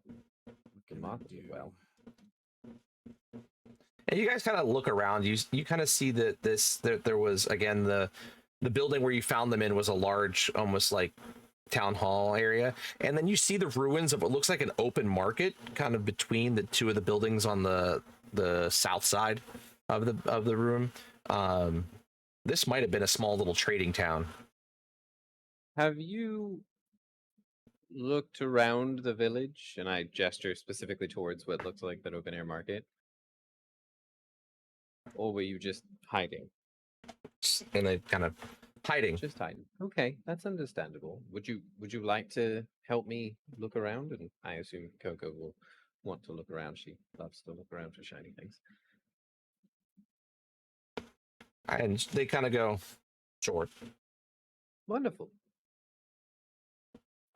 I say we poke around that market and see what we can scrounge up. Maybe get these folks equipped just in case there's a few random zombies that wander their way past and they have no other choice. I mean, Yeah, build Woodleaf's like a day away, anyways. Yeah, well, in that day, I'm suggesting that we give these people at least some sense of security. I wouldn't mind if Unless we have we plans to hang stayed out. here for a day just to make sure. I want to know if there's any 1T following, because if they're following us, we just led them to a snack.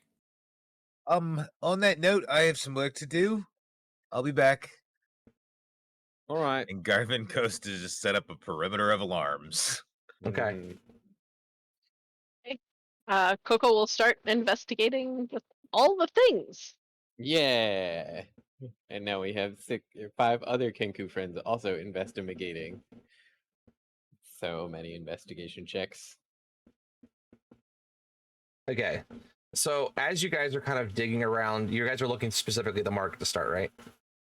Yeah. to start with. We'll start there and work our way out. You find some broken weaponry. You find some it looks like there was, it's all rotted away, but it looks like there was food probably stored here at some point. Hang on 1 second. Give me also a D100 roll. Me or Adrin? Adrin. Okay. 48. 48.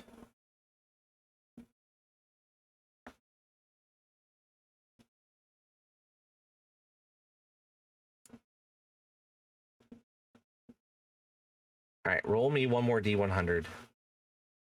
Alrighty.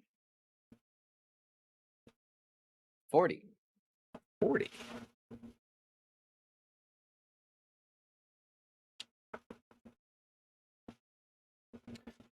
Hidden under one of the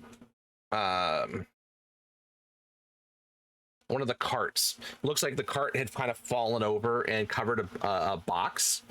You find this box, 1.5 feet by a foot and about 6 inches deep. Still sealed. I'm gonna show it to Coco. Coco, you're I don't, owners, parents, how do you consider them? First people who you knew. They had the box that your egg came in. Does this look like it? No, does it?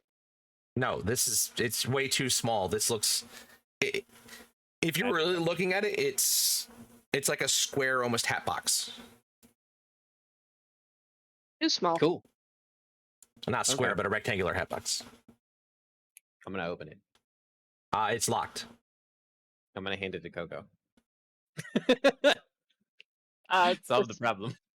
Does it look like a complicated thing, or does it just like an No, ordinary box it- with a latch? It looks like a normal lock. Okay, in which case, we will do the unlucky thing. Ugh. That was a shitty roll. It wasn't a complicated lock, and as you pop it, the latch pops off, and you're able to lift the lid. What you got, Birdo? What have I got? So as you open the lid, inside you see a very fancy hat, pristine condition. And it's got a single feather kind of coming out of it. It doesn't look like a Kenku feather. Is it a top hat or a floppy hat? No, it What looks sort of a hat? It looks more like a It's, give me a second. Is I'll it give a you Robin picture. Hood hat? Or like a cowboy hat? The hat. Like a fisherman's hat. Ooh, chef's hat. No, it doesn't have a picture for it. Chef's hat wouldn't have a feather. It's very fancy. It's like a almost like a Oh, is cavalier it a hat. Is it a lady's hat? It's almost like like a cavalier hat. Oh, okay. Yeah, That's- it's like Jägermeister hat. It's a There you go. little more pointed. It's not as round, but it's close Hold to on, that. I got this. Yimmy diving deep into his stash of hat pictures.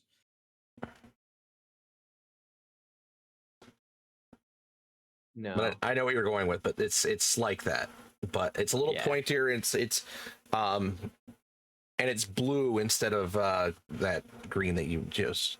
Or red. Yes, mine. it kind of looks like that. It's a little more pointier brim. But yeah, the basic picture is that. Again, it's kind of a cavalier looking hat. okay. Ooh. A It's really blue with a fancy red hat feather. a really fancy hat in a box in the middle of a ruined place. Coco's gonna go see if she can. She points at the hat and looks at Adrian. Magic? Yeah, I was gonna wait till he was done making screaming spells around the area and ask him. Yeah. Oh, I could tell you that. Oh, I'm gonna well, use Murray. my detect magic. Okay, For yeah. detect magic. It gives is that transmutation magic? Of course it does. Illusion. Illusion magic. Illusion is a school in that one. Yeah. Yes, it gives Ooh. it gives illusion magic. Ooh. Yep. Interesting. Illusions. Shocking. No, but fancy. I dare you to put it on. I put it on. Well, you showed me. It's a hat. Watch it be sentient and eat your brain. That would be unfortunate.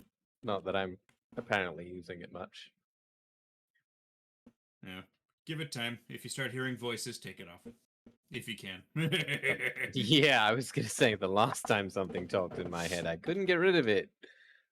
I'm gonna look at the Kenku. Hey, any of you really good hitting things with clubs? And they kind of Who's look at you stronger? or Given that they spend all their time hiding, I'm gonna go with Well, no. I reach into the bag of holding and I pull out the mace +1 that I've been holding on for like 7 levels. Can you guys make use of this? they'll look at it and All right, here you go. You can figure that out. It's better than And I'll nothing. take the shield that I've had in my person, but I've never actually used because spellcasting's an asshole. Anyone? so Anyone? Sapphire grabs both of them. Okay, there you go. Tanky tank.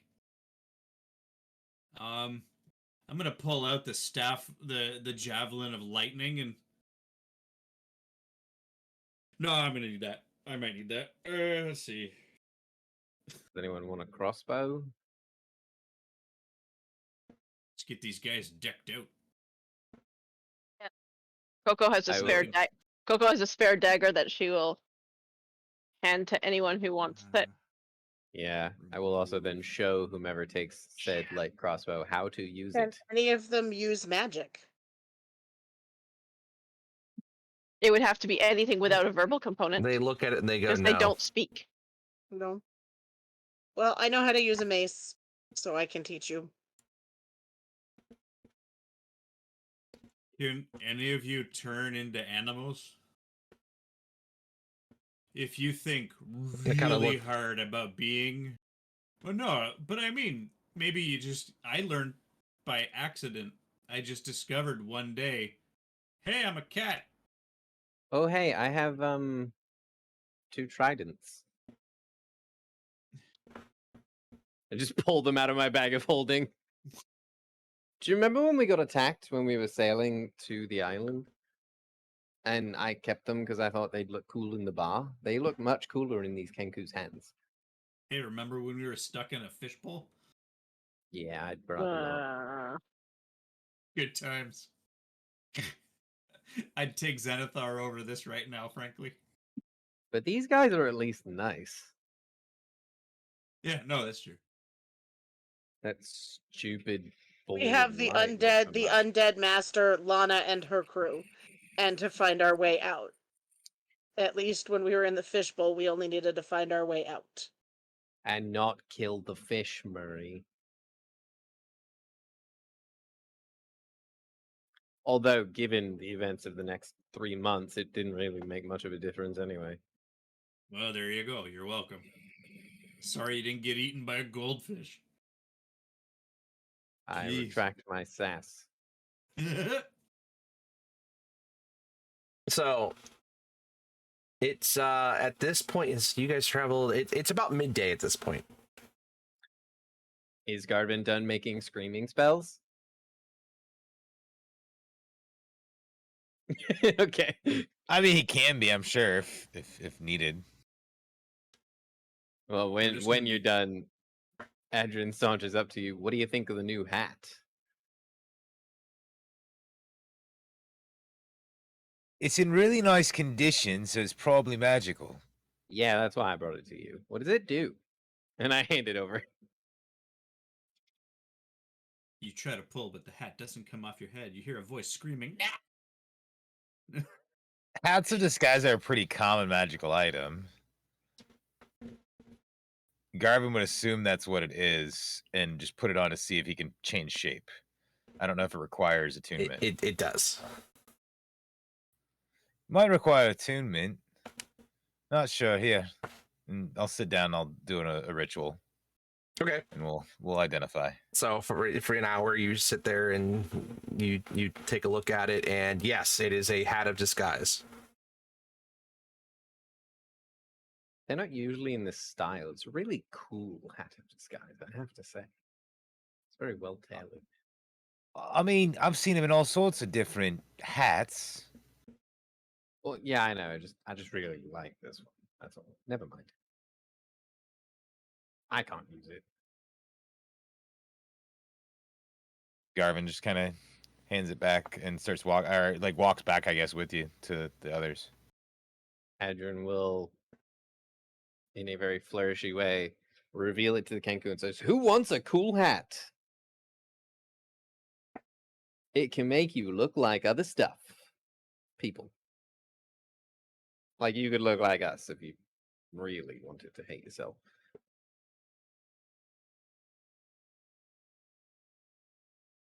Again, Sapphire comes up, looks around, and takes it. Eager beaver. Love it. You got all the cool stuff. Hey, Sapphire. After a while, think about looking like one of your brothers or sisters. Friends. Friends? Sure.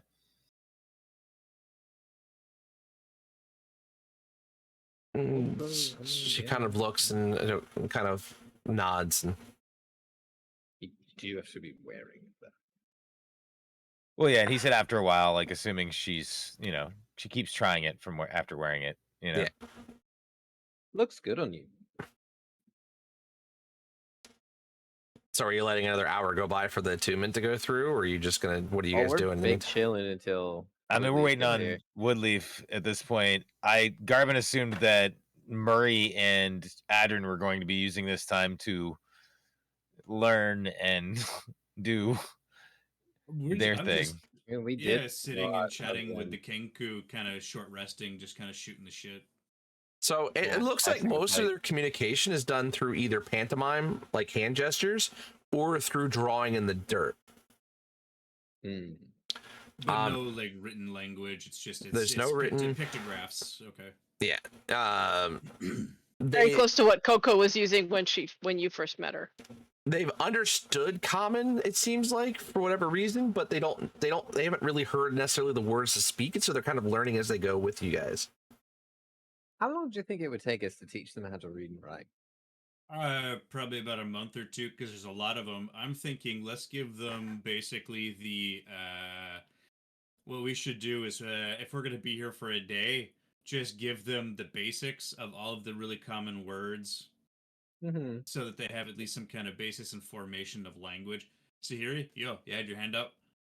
Maybe we should, find out a little more about what was here.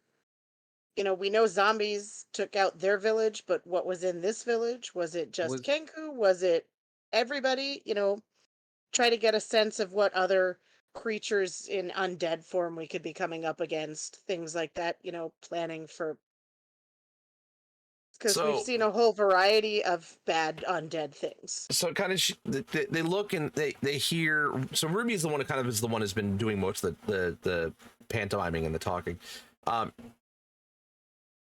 He walks up to you, and because the village, he kind of points out the village houses, walks up to Garvin and covers the ears, like, so the specifically taking away the points of the ears, and saying all around, pointing to all the houses. These were humans then. Okay. And do you know what happened to them?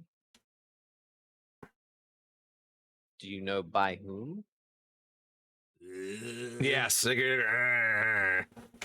By zombies. Okay. And then they Fair kind of do something else where they show like hand gestures.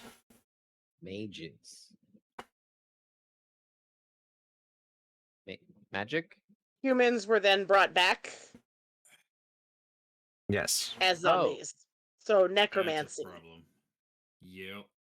Well, we kind of knew that was a large problem here. Yeah. Weird. Shocking. It's like it's a theme. Oh my. Undead, necromancy, perhaps making a phylactery. Good Or- times.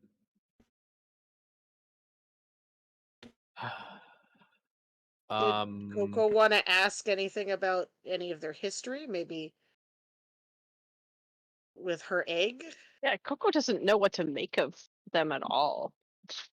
Like, I mean, she was kind of did- expecting to find Kenku who could explain things to her. Now she's explaining things to them, and it's all very confusing. perhaps there's a story of an egg that was taken from their people. I don't. Do you know of an egg that was taken by presumably humans? And they gotta go. You don't know, or lots? They get lots. Ah, lots of stories. That's unfortunate. Ah.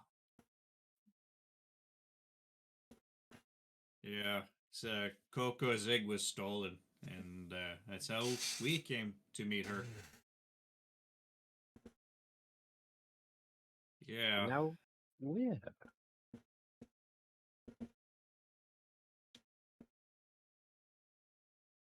I'm going to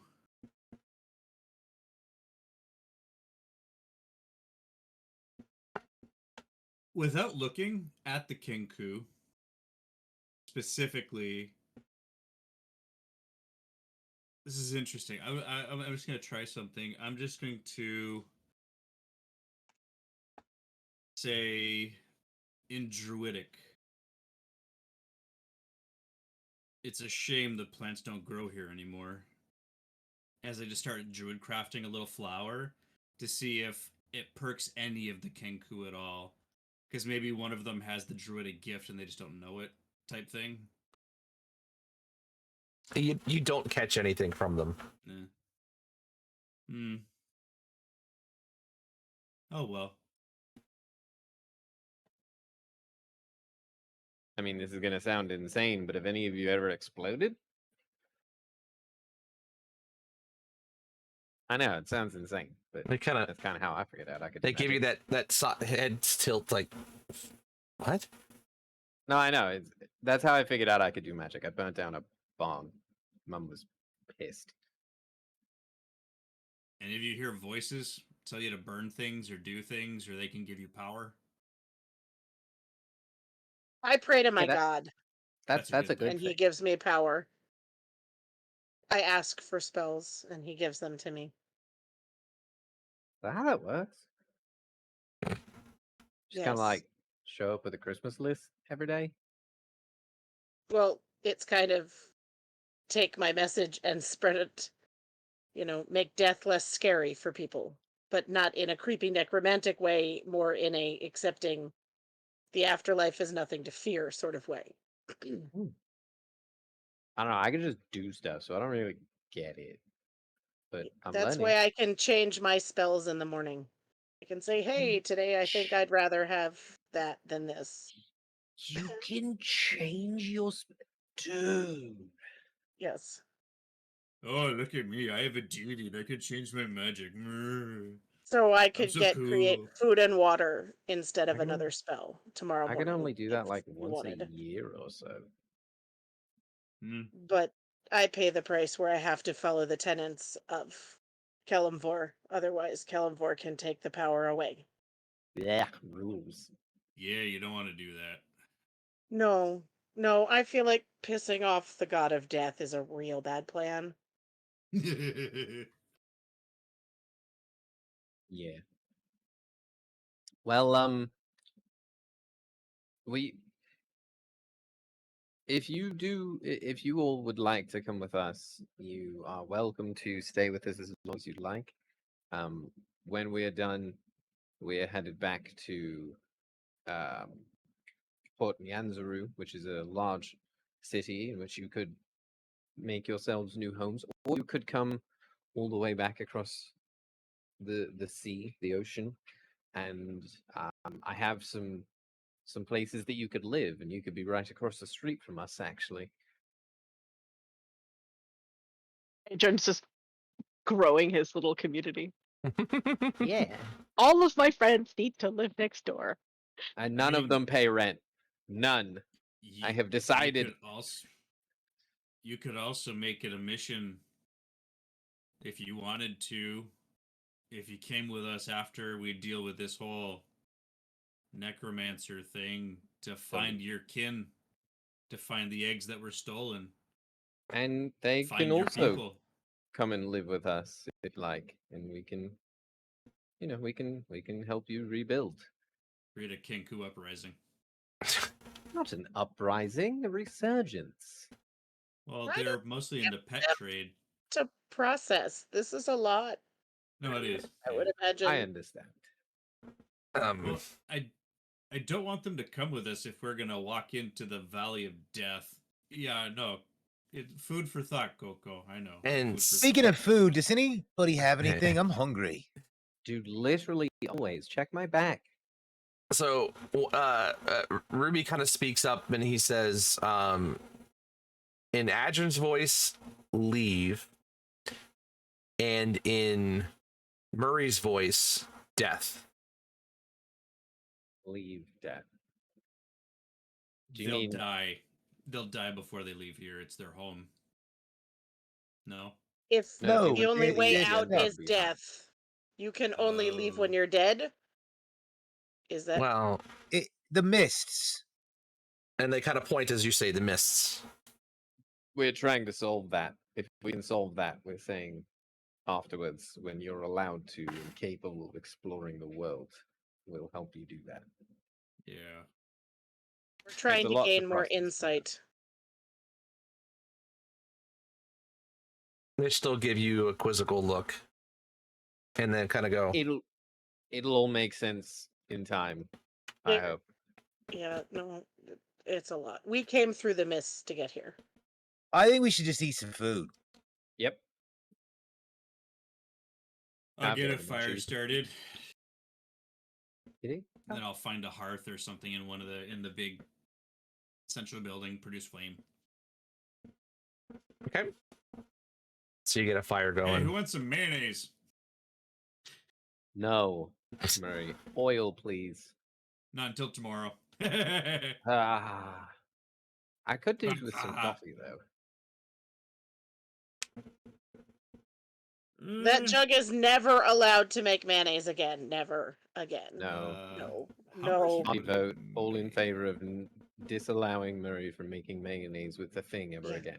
No mayonnaise ever again. That was not pleasant. So it can make 4 gallons of beer and it can make 8 gallons of fresh water. Would you say coffee would be somewhere in between? It's like 6 gallons of coffee. Yeah, I'd say that's about right. Still got a Which lot one in is here, the dude. which one is Coffee. the youngest Kenku? Is it Citrine? No, the youngest was Topaz. Topaz. Yep. That's okay. So Citrine was the middle. which one looks cool to be more or less closest to Coco in age? Sapphire. Emerald actually. Oh, Oh, so they're all young. the They're all second relatively young. Yeah.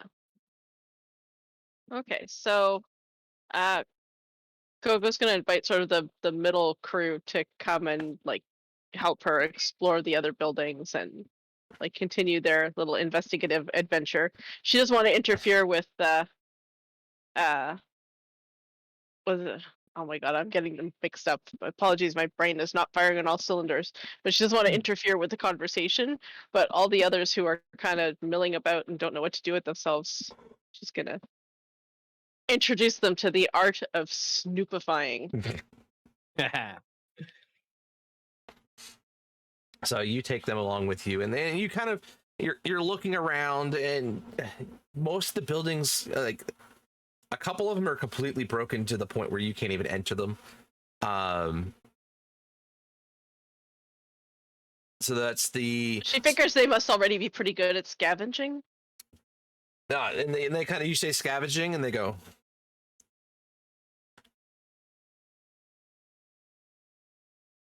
So, but they have. It doesn't look like you get the feeling just as they're kind of looking around that it doesn't look like they've been through this village yet. So this might be their first time in here, So we shall especially go. since you guys found We that shall item. go on a scavenger hunt. They told us as much when we asked them if they had explored. They said no. I have a mechanics question, if you don't mind. Okay. When you attune to a magical item, Mhm. like say like the Staff of the Woodlands, the staff communicates to you how it works, right? It's There's like there's charges and spells and stuff. Like it's a complicated item. as you're kind of looking at it itself and kind of realizing you just get an understanding of it.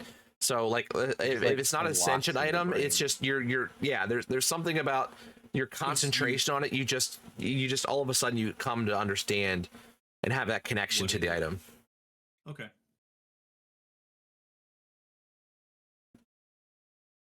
So, but Coco, you guys are again, you're searching around. One of the houses, which is the one that's directly across from the center square from where the main house is, you see inside there's some ripped up books.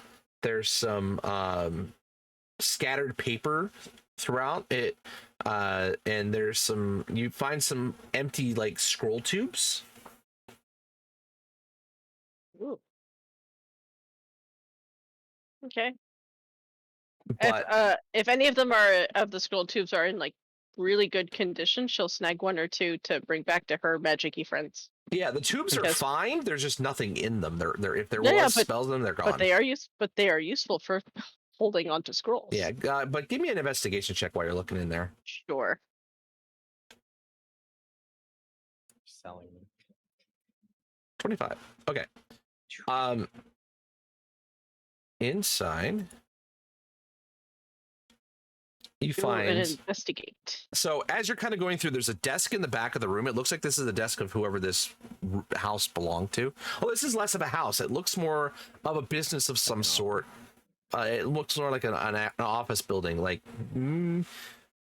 kind of as you're cruising through some of the papers, you see mentions of towns, and you see snippets of information on like history of the area, and you see another description mentioning that this town, it looks like it used to be the town of Nimbra, sorry, Nimbre, Nimbre. Oh, okay. And with a 25, you actually find, as you're kind of looking through the desk, you find there's a hidden spot in one of the drawers, and inside you find another book. And as you open it up, excellent. you see arcane writing. You think this, you can start, you see a couple of things that you recognize as, well, it looks like this might be a spell book. That is definitely coming with us.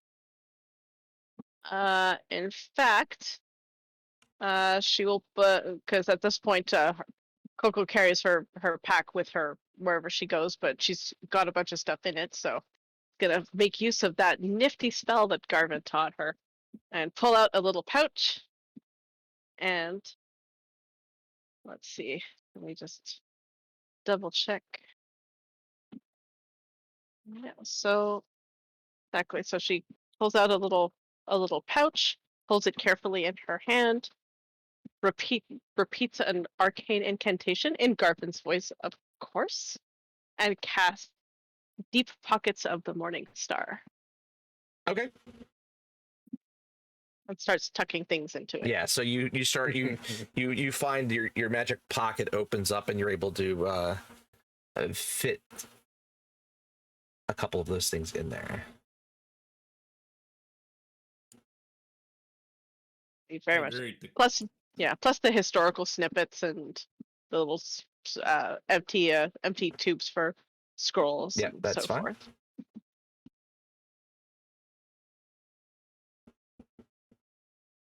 This is exciting. Spellbook. Okay. Anything else? Because that's pretty much what you find as you're going through. Well, she's gonna see how well or how poorly the others seem to be like doing their scavenging. She figures they must be pretty good at it, but if it turns out that they're just kind of so, she'll give them pointers. Like, okay, no, this like Hall, on please. how to like, how to be, methodical in searching. So you brought specifically that was I think the I would have three brought- youngest. Yeah, so, the three youngest. So that would we be have Topaz, Citrine, Citrine, and Sapphire, Sapphire. Topaz. Yeah. Okay. And then I needed one more roll. yeah, because Ruby and Emerald have Topaz? been the ones doing most of the talking. Topaz looks, or no, it's not Topaz. Citrine looks like he is very good at searching through things. He rolled really, the other two, definitely not so much, as they're kind of, you kind of see them kind of just slow, moving things around, and but not really actually digging under stuff. Whereas Citrine is just, digging through, and he finds a panel on a wall that inside there was some loose coins and a dagger. Oh, nice. Dagger looks pretty rusted. Doesn't look like it's a great shaped dagger, but it was found, and Still better than nothing. Yeah, there's probably 25 gold worth of coins in there as well. Oh, excellent. Coco will let them keep that. She doesn't know how useful gold coins are in this place, but They're Finders coming with keep- us. They'll use finders keepers. But that's pretty much what you find in the kind of the capabilities you've seen of them as they've kind of gone through. Get some cool posters in the new apartment when we get back to water. Do any of them know how to use a dagger? Well, since Citrine was the one who found it, you see him kind of go poke. Not effectively Yes. looking, but you can see he kind of just points, stabs it at the air. Okay. Coco will sort of very gently, sort of like to take his wrist and like correct his form a little bit and show him how to like leverage the stab and twist. Give me a sleight of hand with that. Sure. Oh, it was a shitty roll. Stop. Your bonus is 13. I know. So- It was such a shitty roll. You're able to kind of get his hand in the same position with your hand, and you're really able to move your hands in such a way that as soon as you pull your hand away, he's able to mimic the same movement, and you think he's kind of got an idea of what to do with that. You know what? Sometimes being able to stab a thing is what's gonna let you get away from it. Okay. Anything else? I mean, she's gonna continue doing the rogue mentor thing. It's like, Okay, well, the so- Kenku don't have any real insight into what I'm doing, but she's making herself feel useful by trying to teach them extra skills. Okay, so while she's going around doing that, what's everybody else kind of doing? Making dinner. Smoking with the Kenku friends. We'll say if Nothing anybody wants else. to learn how to use the mace, I'll teach. Do a lesson on how to use a mace. All right, well, Sapphire's the one who grabbed the mace, so she'll be up there. Yes. She's got her hat on and her shield on and her the mace out ready. So, but you Someone notice make fan art of this. you notice the shield isn't strapped in properly, and she doesn't have a very strong grip on the mace. Well, we'll correct those things first. So you go in and you show the strap and how to put it on quickly and effectively, and pat it down so it's a nice solid spot on the in it. And you also notice you had it on the wrong hand, so you kind of flip it around. You grab the mace and you kind of show her how to use a little bit of force and power with the mace. And after a little while, you kind of start seeing her getting it. Not just the swings, but using it as also kind of defensive. That it has a little more versatility than just bludgeoning. Murray and Garvin, what you guys doing?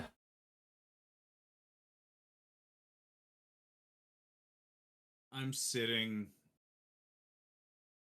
with my feet up, watching Ruby and Emerald. I'm spending more attention looking at Emerald. I want to get a feel for Emerald, like what Emerald's role is in this relationship. Like, does Emerald get up and volunteer to cook, and Ruby, like, I'm trying to find the dynamic between Ruby and Emerald, right? Because they are the oldest. I'm just curious if one seems to be more of a protector. Like, one is obviously assuming the leadership role by actually being the main communicator, but Emerald, I'm trying to get some insight on her demeanor. I'm just watching. Okay, well, go ahead and give me an insight roll. Yeah. Conveniently 26. Plus 9 insight, man. I'm a druid. The one thing you've noticed is that she's always constantly looking around. So while she's not necessarily the speaker, she seems to be the one who's watching and seeing, and kind of the really the observant one in the group. Okay. Hey, Emerald, can I see you over here for a second? I guess she kind of nods her head. Reach into my bag. Make eye contact with Garvin. And I pull out the Staff of the Woodlands, the second one. I hand it to her. Sit with it. Listen to it. It doesn't speak, but really concentrate on it. It'll reveal itself. Tell me if it does. About an hour, and I'll just hand her the Staff of the Woodlands and see if she can attune to it, because that pass without a trace for people that hide all the time is fucking handy. I'm not going to tell her what it does, but I'm just going to hand it to her like, here, hold on to that. Tell me if you can discover what it is. Okay. All right. And Garvin, what are you doing?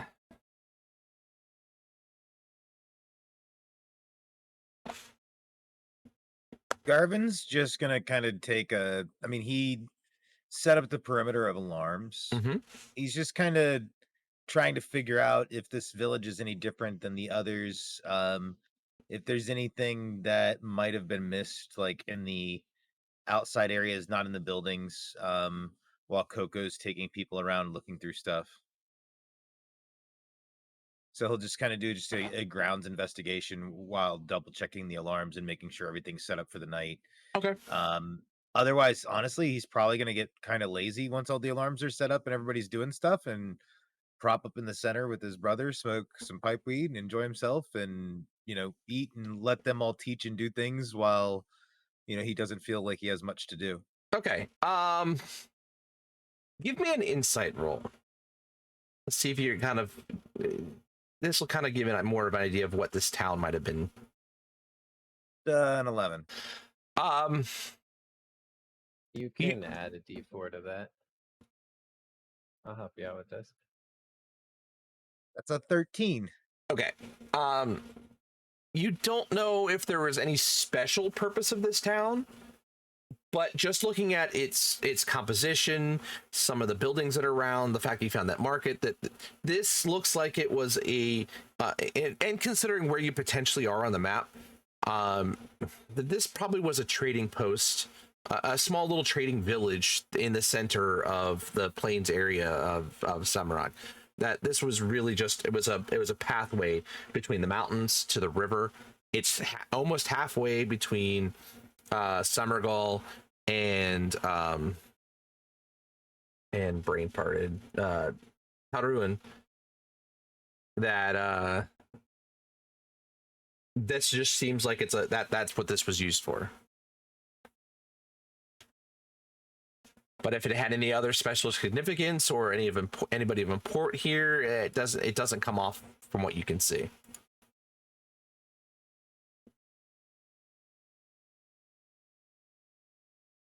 Is it nestled up against like the woods or something, like No, in a way that it's open in the plains area in pretty much the center of the open area, and there is a road that goes out to the east and the west.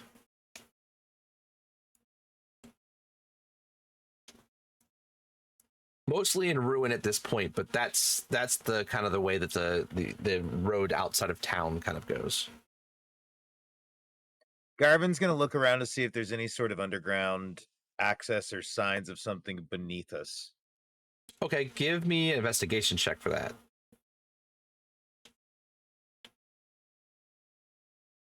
22. It does not seem like there's any type of underground hidden under the ground. There's no tunnels or anything like that. The ground just seems too steady. That doesn't look like anything would potentially be hidden under here. Yeah, he kind of sits there unsure what the purpose of the place is and resigns to, go sit with the others. Probably shares this information with Adrin while he's sitting with Adrin.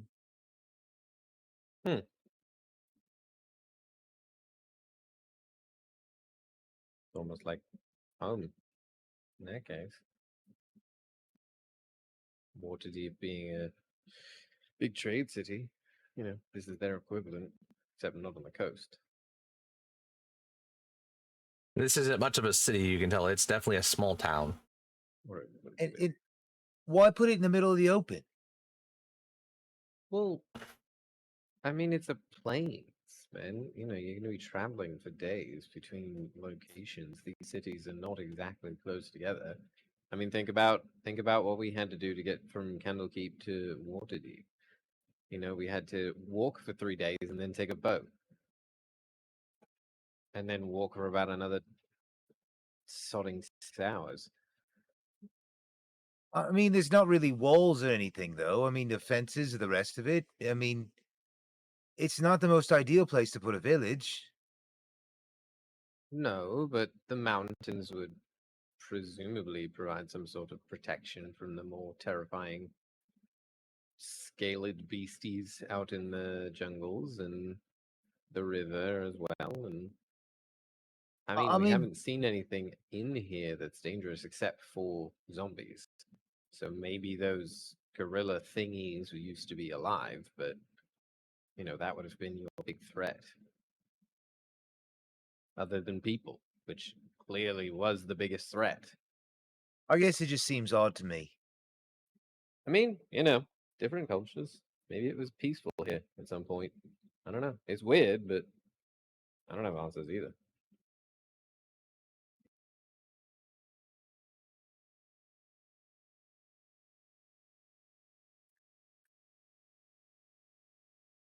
Okay. So at this point, yeah, everybody's kind of finishing up what they're doing, and eventually everybody starts coming together as dinner is finally starting to finish. The sun's starting to go down. The sky's getting dark, and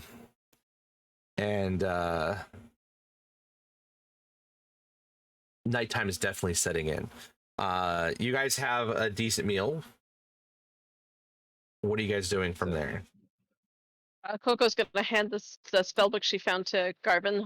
The spell on the pouch wears off, and so she knows the duration, so she'll start pulling out stuff. Look, Garvin, book, and pull out all the scraps of like little historical text and so forth, and start reading it. See what it says more in detail. And as So- you start reading, you're handed a bowl of what seems to be like dried kraken and potato chowder.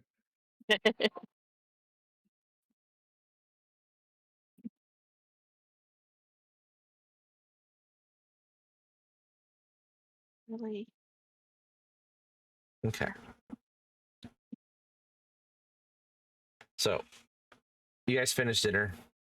You feel a little bit better. What are you guys going to do after food? Let's do the scraps of paper and parchment. Give any insight as to you said that it gave a little bit of the history of the town or the area. Do we get a drums in the deep sort of Is there insight a into it, specific- or is there like a specific point are where all of coming. those pieces cut off? Where like presumably that's when you know the misting happened. They're not really. So they're literally like snippets of paper, like it's Okay. been torn and ripped. So there's not Like any newspaper. full accounts of anything. It's not even like newspaper. They were books and ledgers and things like that, but they're just pieces ripped off, and you're not able to even get partial picture of what necessarily happened. You got it definitely saying, you know, one specifically talking about that this was the village of Nimber. That was definitely on one of the sheets for sure. But as far as anything that happened, no, there's no like records or any of that kind of stuff. Yeah, I mean at that point we hunker down for the night, I think. watches? Anything cool? In I mean, your I new suppose book? Garvin set up all of the alarms. Garvin was at that for a while, so he probably Yeah. has like an outer perimeter and an inner perimeter. So there's like All of the one, alarms. one scream and then a second scream. Like you get two warnings.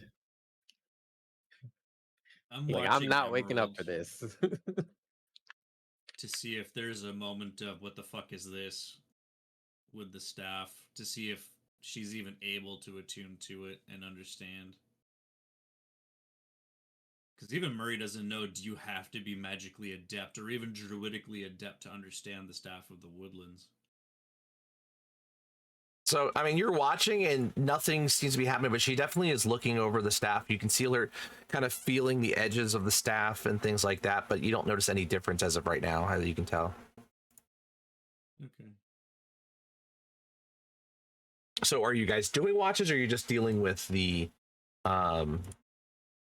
what's there? I mean, it doesn't hurt to do watches. Garvin's making a dome. He's watches or not. There's a dome going up too. Yeah. I mean, a couple of us will have to be out of it. I'm gonna stay out of the dome. Let our new Kenku friends stay Yeah. inside.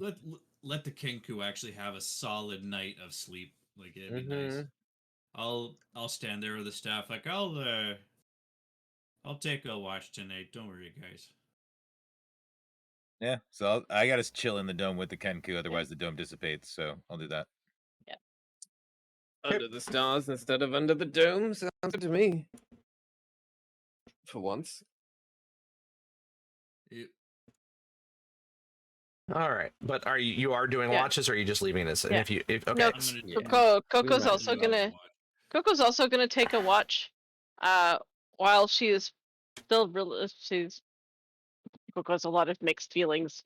But she also has a pretty good memory of what it's like to be on your own and have no one except your immediate close fellow, street urchins as backup, and so she's not putting it past these Kenku to just try and rob the party in their sleep and run away. Because that's an absolutely understandable survival mechanism, but also not cool.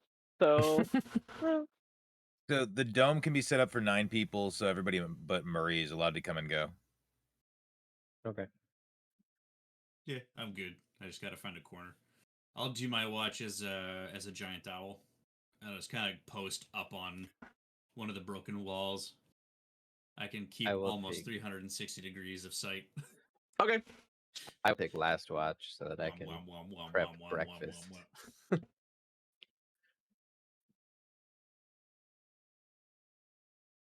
All right, so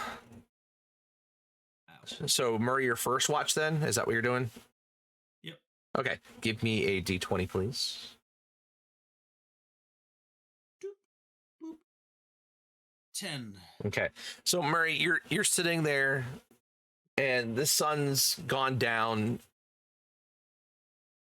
The moon is up full, but you can see the clouds are starting to move in to where it's starting to get a little bit darker than it would be. But you don't. Otherwise, it's quiet. You don't hear anything. You hear some of the just settling of some of the wood as the buildings are kind of just doing their thing, as nobody has been in them for a while, that you guys have now kind of just moved through them. But aside from that, it's quiet. It's peaceful. Nice.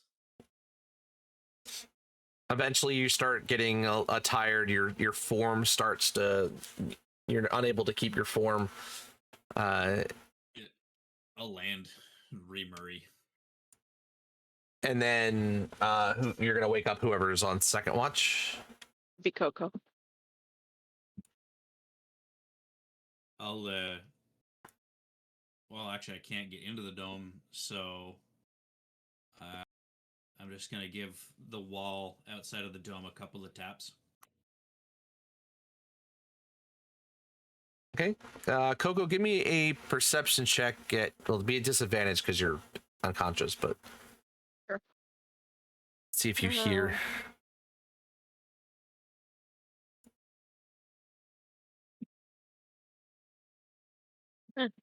So you hear a noise next to you as you're lying next to, and as you kind of open your eyes, you see Murray.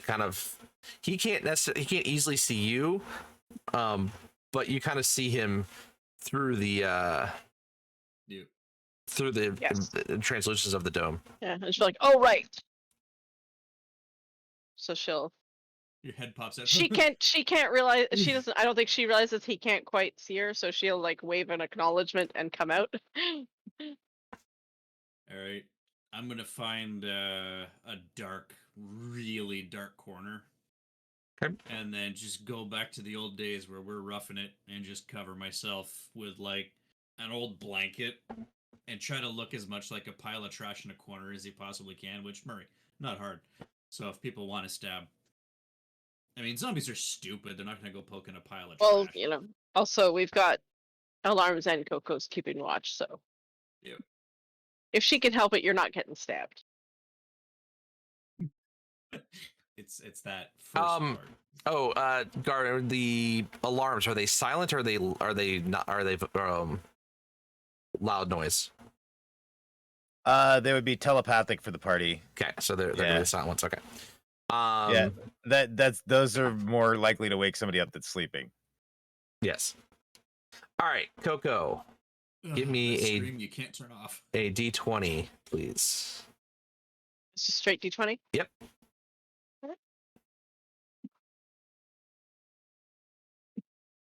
Okay. So, you're on your watch, and about an hour into your watch, you hear a very loud noise in your head. In fact, the entire party, you guys hear a loud alarm notice. Does alarm tell you the direction from where it came from, or is it just a general? No, but I have like an outer ring with an inner ring, right? So at that point, we know something's pretty far out. Correct. It hasn't gotten close to us yet. Okay. But your alarm goes off. Bloody hell. I know what direct. I don't know which alarm it would be, right? I just know that one of the alarms has One of gone the off. outer rings has definitely gone off. Something is Garvin- definitely coming. Garvin probably drew you like two circles and like with like a Yeah. village to kind of give you a rough idea what it looked like, Coco. Okay. So, Coco is going to. What are you gonna do? She's gonna go in and. Is anybody else awake after the alarm? It would be, yeah. There's no way they could sleep through a psychic alarm Okay. going off in their head. So Coco's gonna just sort of poke her head in the dome, and point up. I go check, and she's gonna leave the building and fly up and do a perimeter. Murray's going to smack his staff into the ground as he hears you say that and pass without a trace. And Don't I have to he walks stay out in the middle within- of the street, 30 feet. Okay. Yeah. I Yeah. think it's when the initial cast. I think it's when the cast hits. I don't remember. Okay. Yeah. You got to stay within 30 feet of the caster, basically. Yeah, that's kind of the. So it's I'm an walking aura, out, not standing a. in the middle of the not a street. range. No, basically I don't looking think it's for an aura. I information. think when he initially casts the spell, it grants the bonus to everybody within the aura's range. For the duration, each creature you choose within 30 feet of you has a +10, and checks can't be. Okay. Oh, the cast is 30. Okay, yeah. So. Okay, great. Well, they It's- they have to stay within 30. Yeah, it says for the duration. So yeah. It is an aura. Okay. Well. And I have to 30 stay in the feet is dome probably higher so than that most they of these that the dome buildings. doesn't get torn away. Yeah. So, I mean, it'll be nice. She'll get that initial bonus, but she's trying to fly a perimeter, so she's gonna just by dint of flying, she's gonna get out of range pretty quickly. So go ahead. And, Either way. but give me a stealth roll. All right. All of the stealthy flying. 29. Yeah. Okay, you'll be like fine. a stealth bomber. So, as you kind of A get very yourself, colorful stealth bomber. you're aided by the fact that the moon has kind of been covered by the cloud. So even if you were to be up in the air, something necessarily is not going to see you in the darkness unless they have true sight to be able to see directly. But you kind of are up in the air, and as you kind of look off to the west, you see movement. You see a large group of.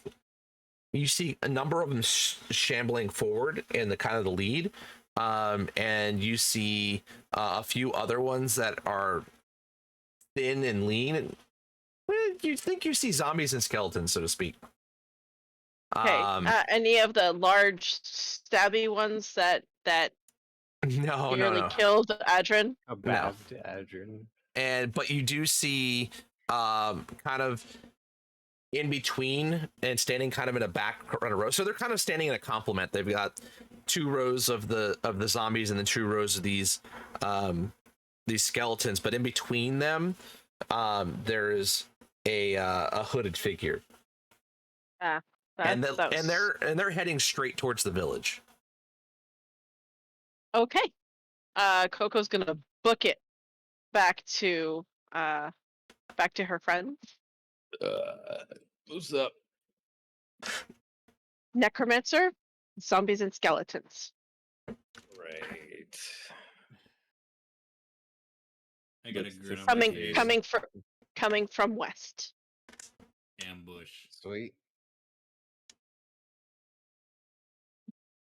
Bait. But with that, I'm gonna stop us there because it is now 11:30, and I think it'll be good for setup for next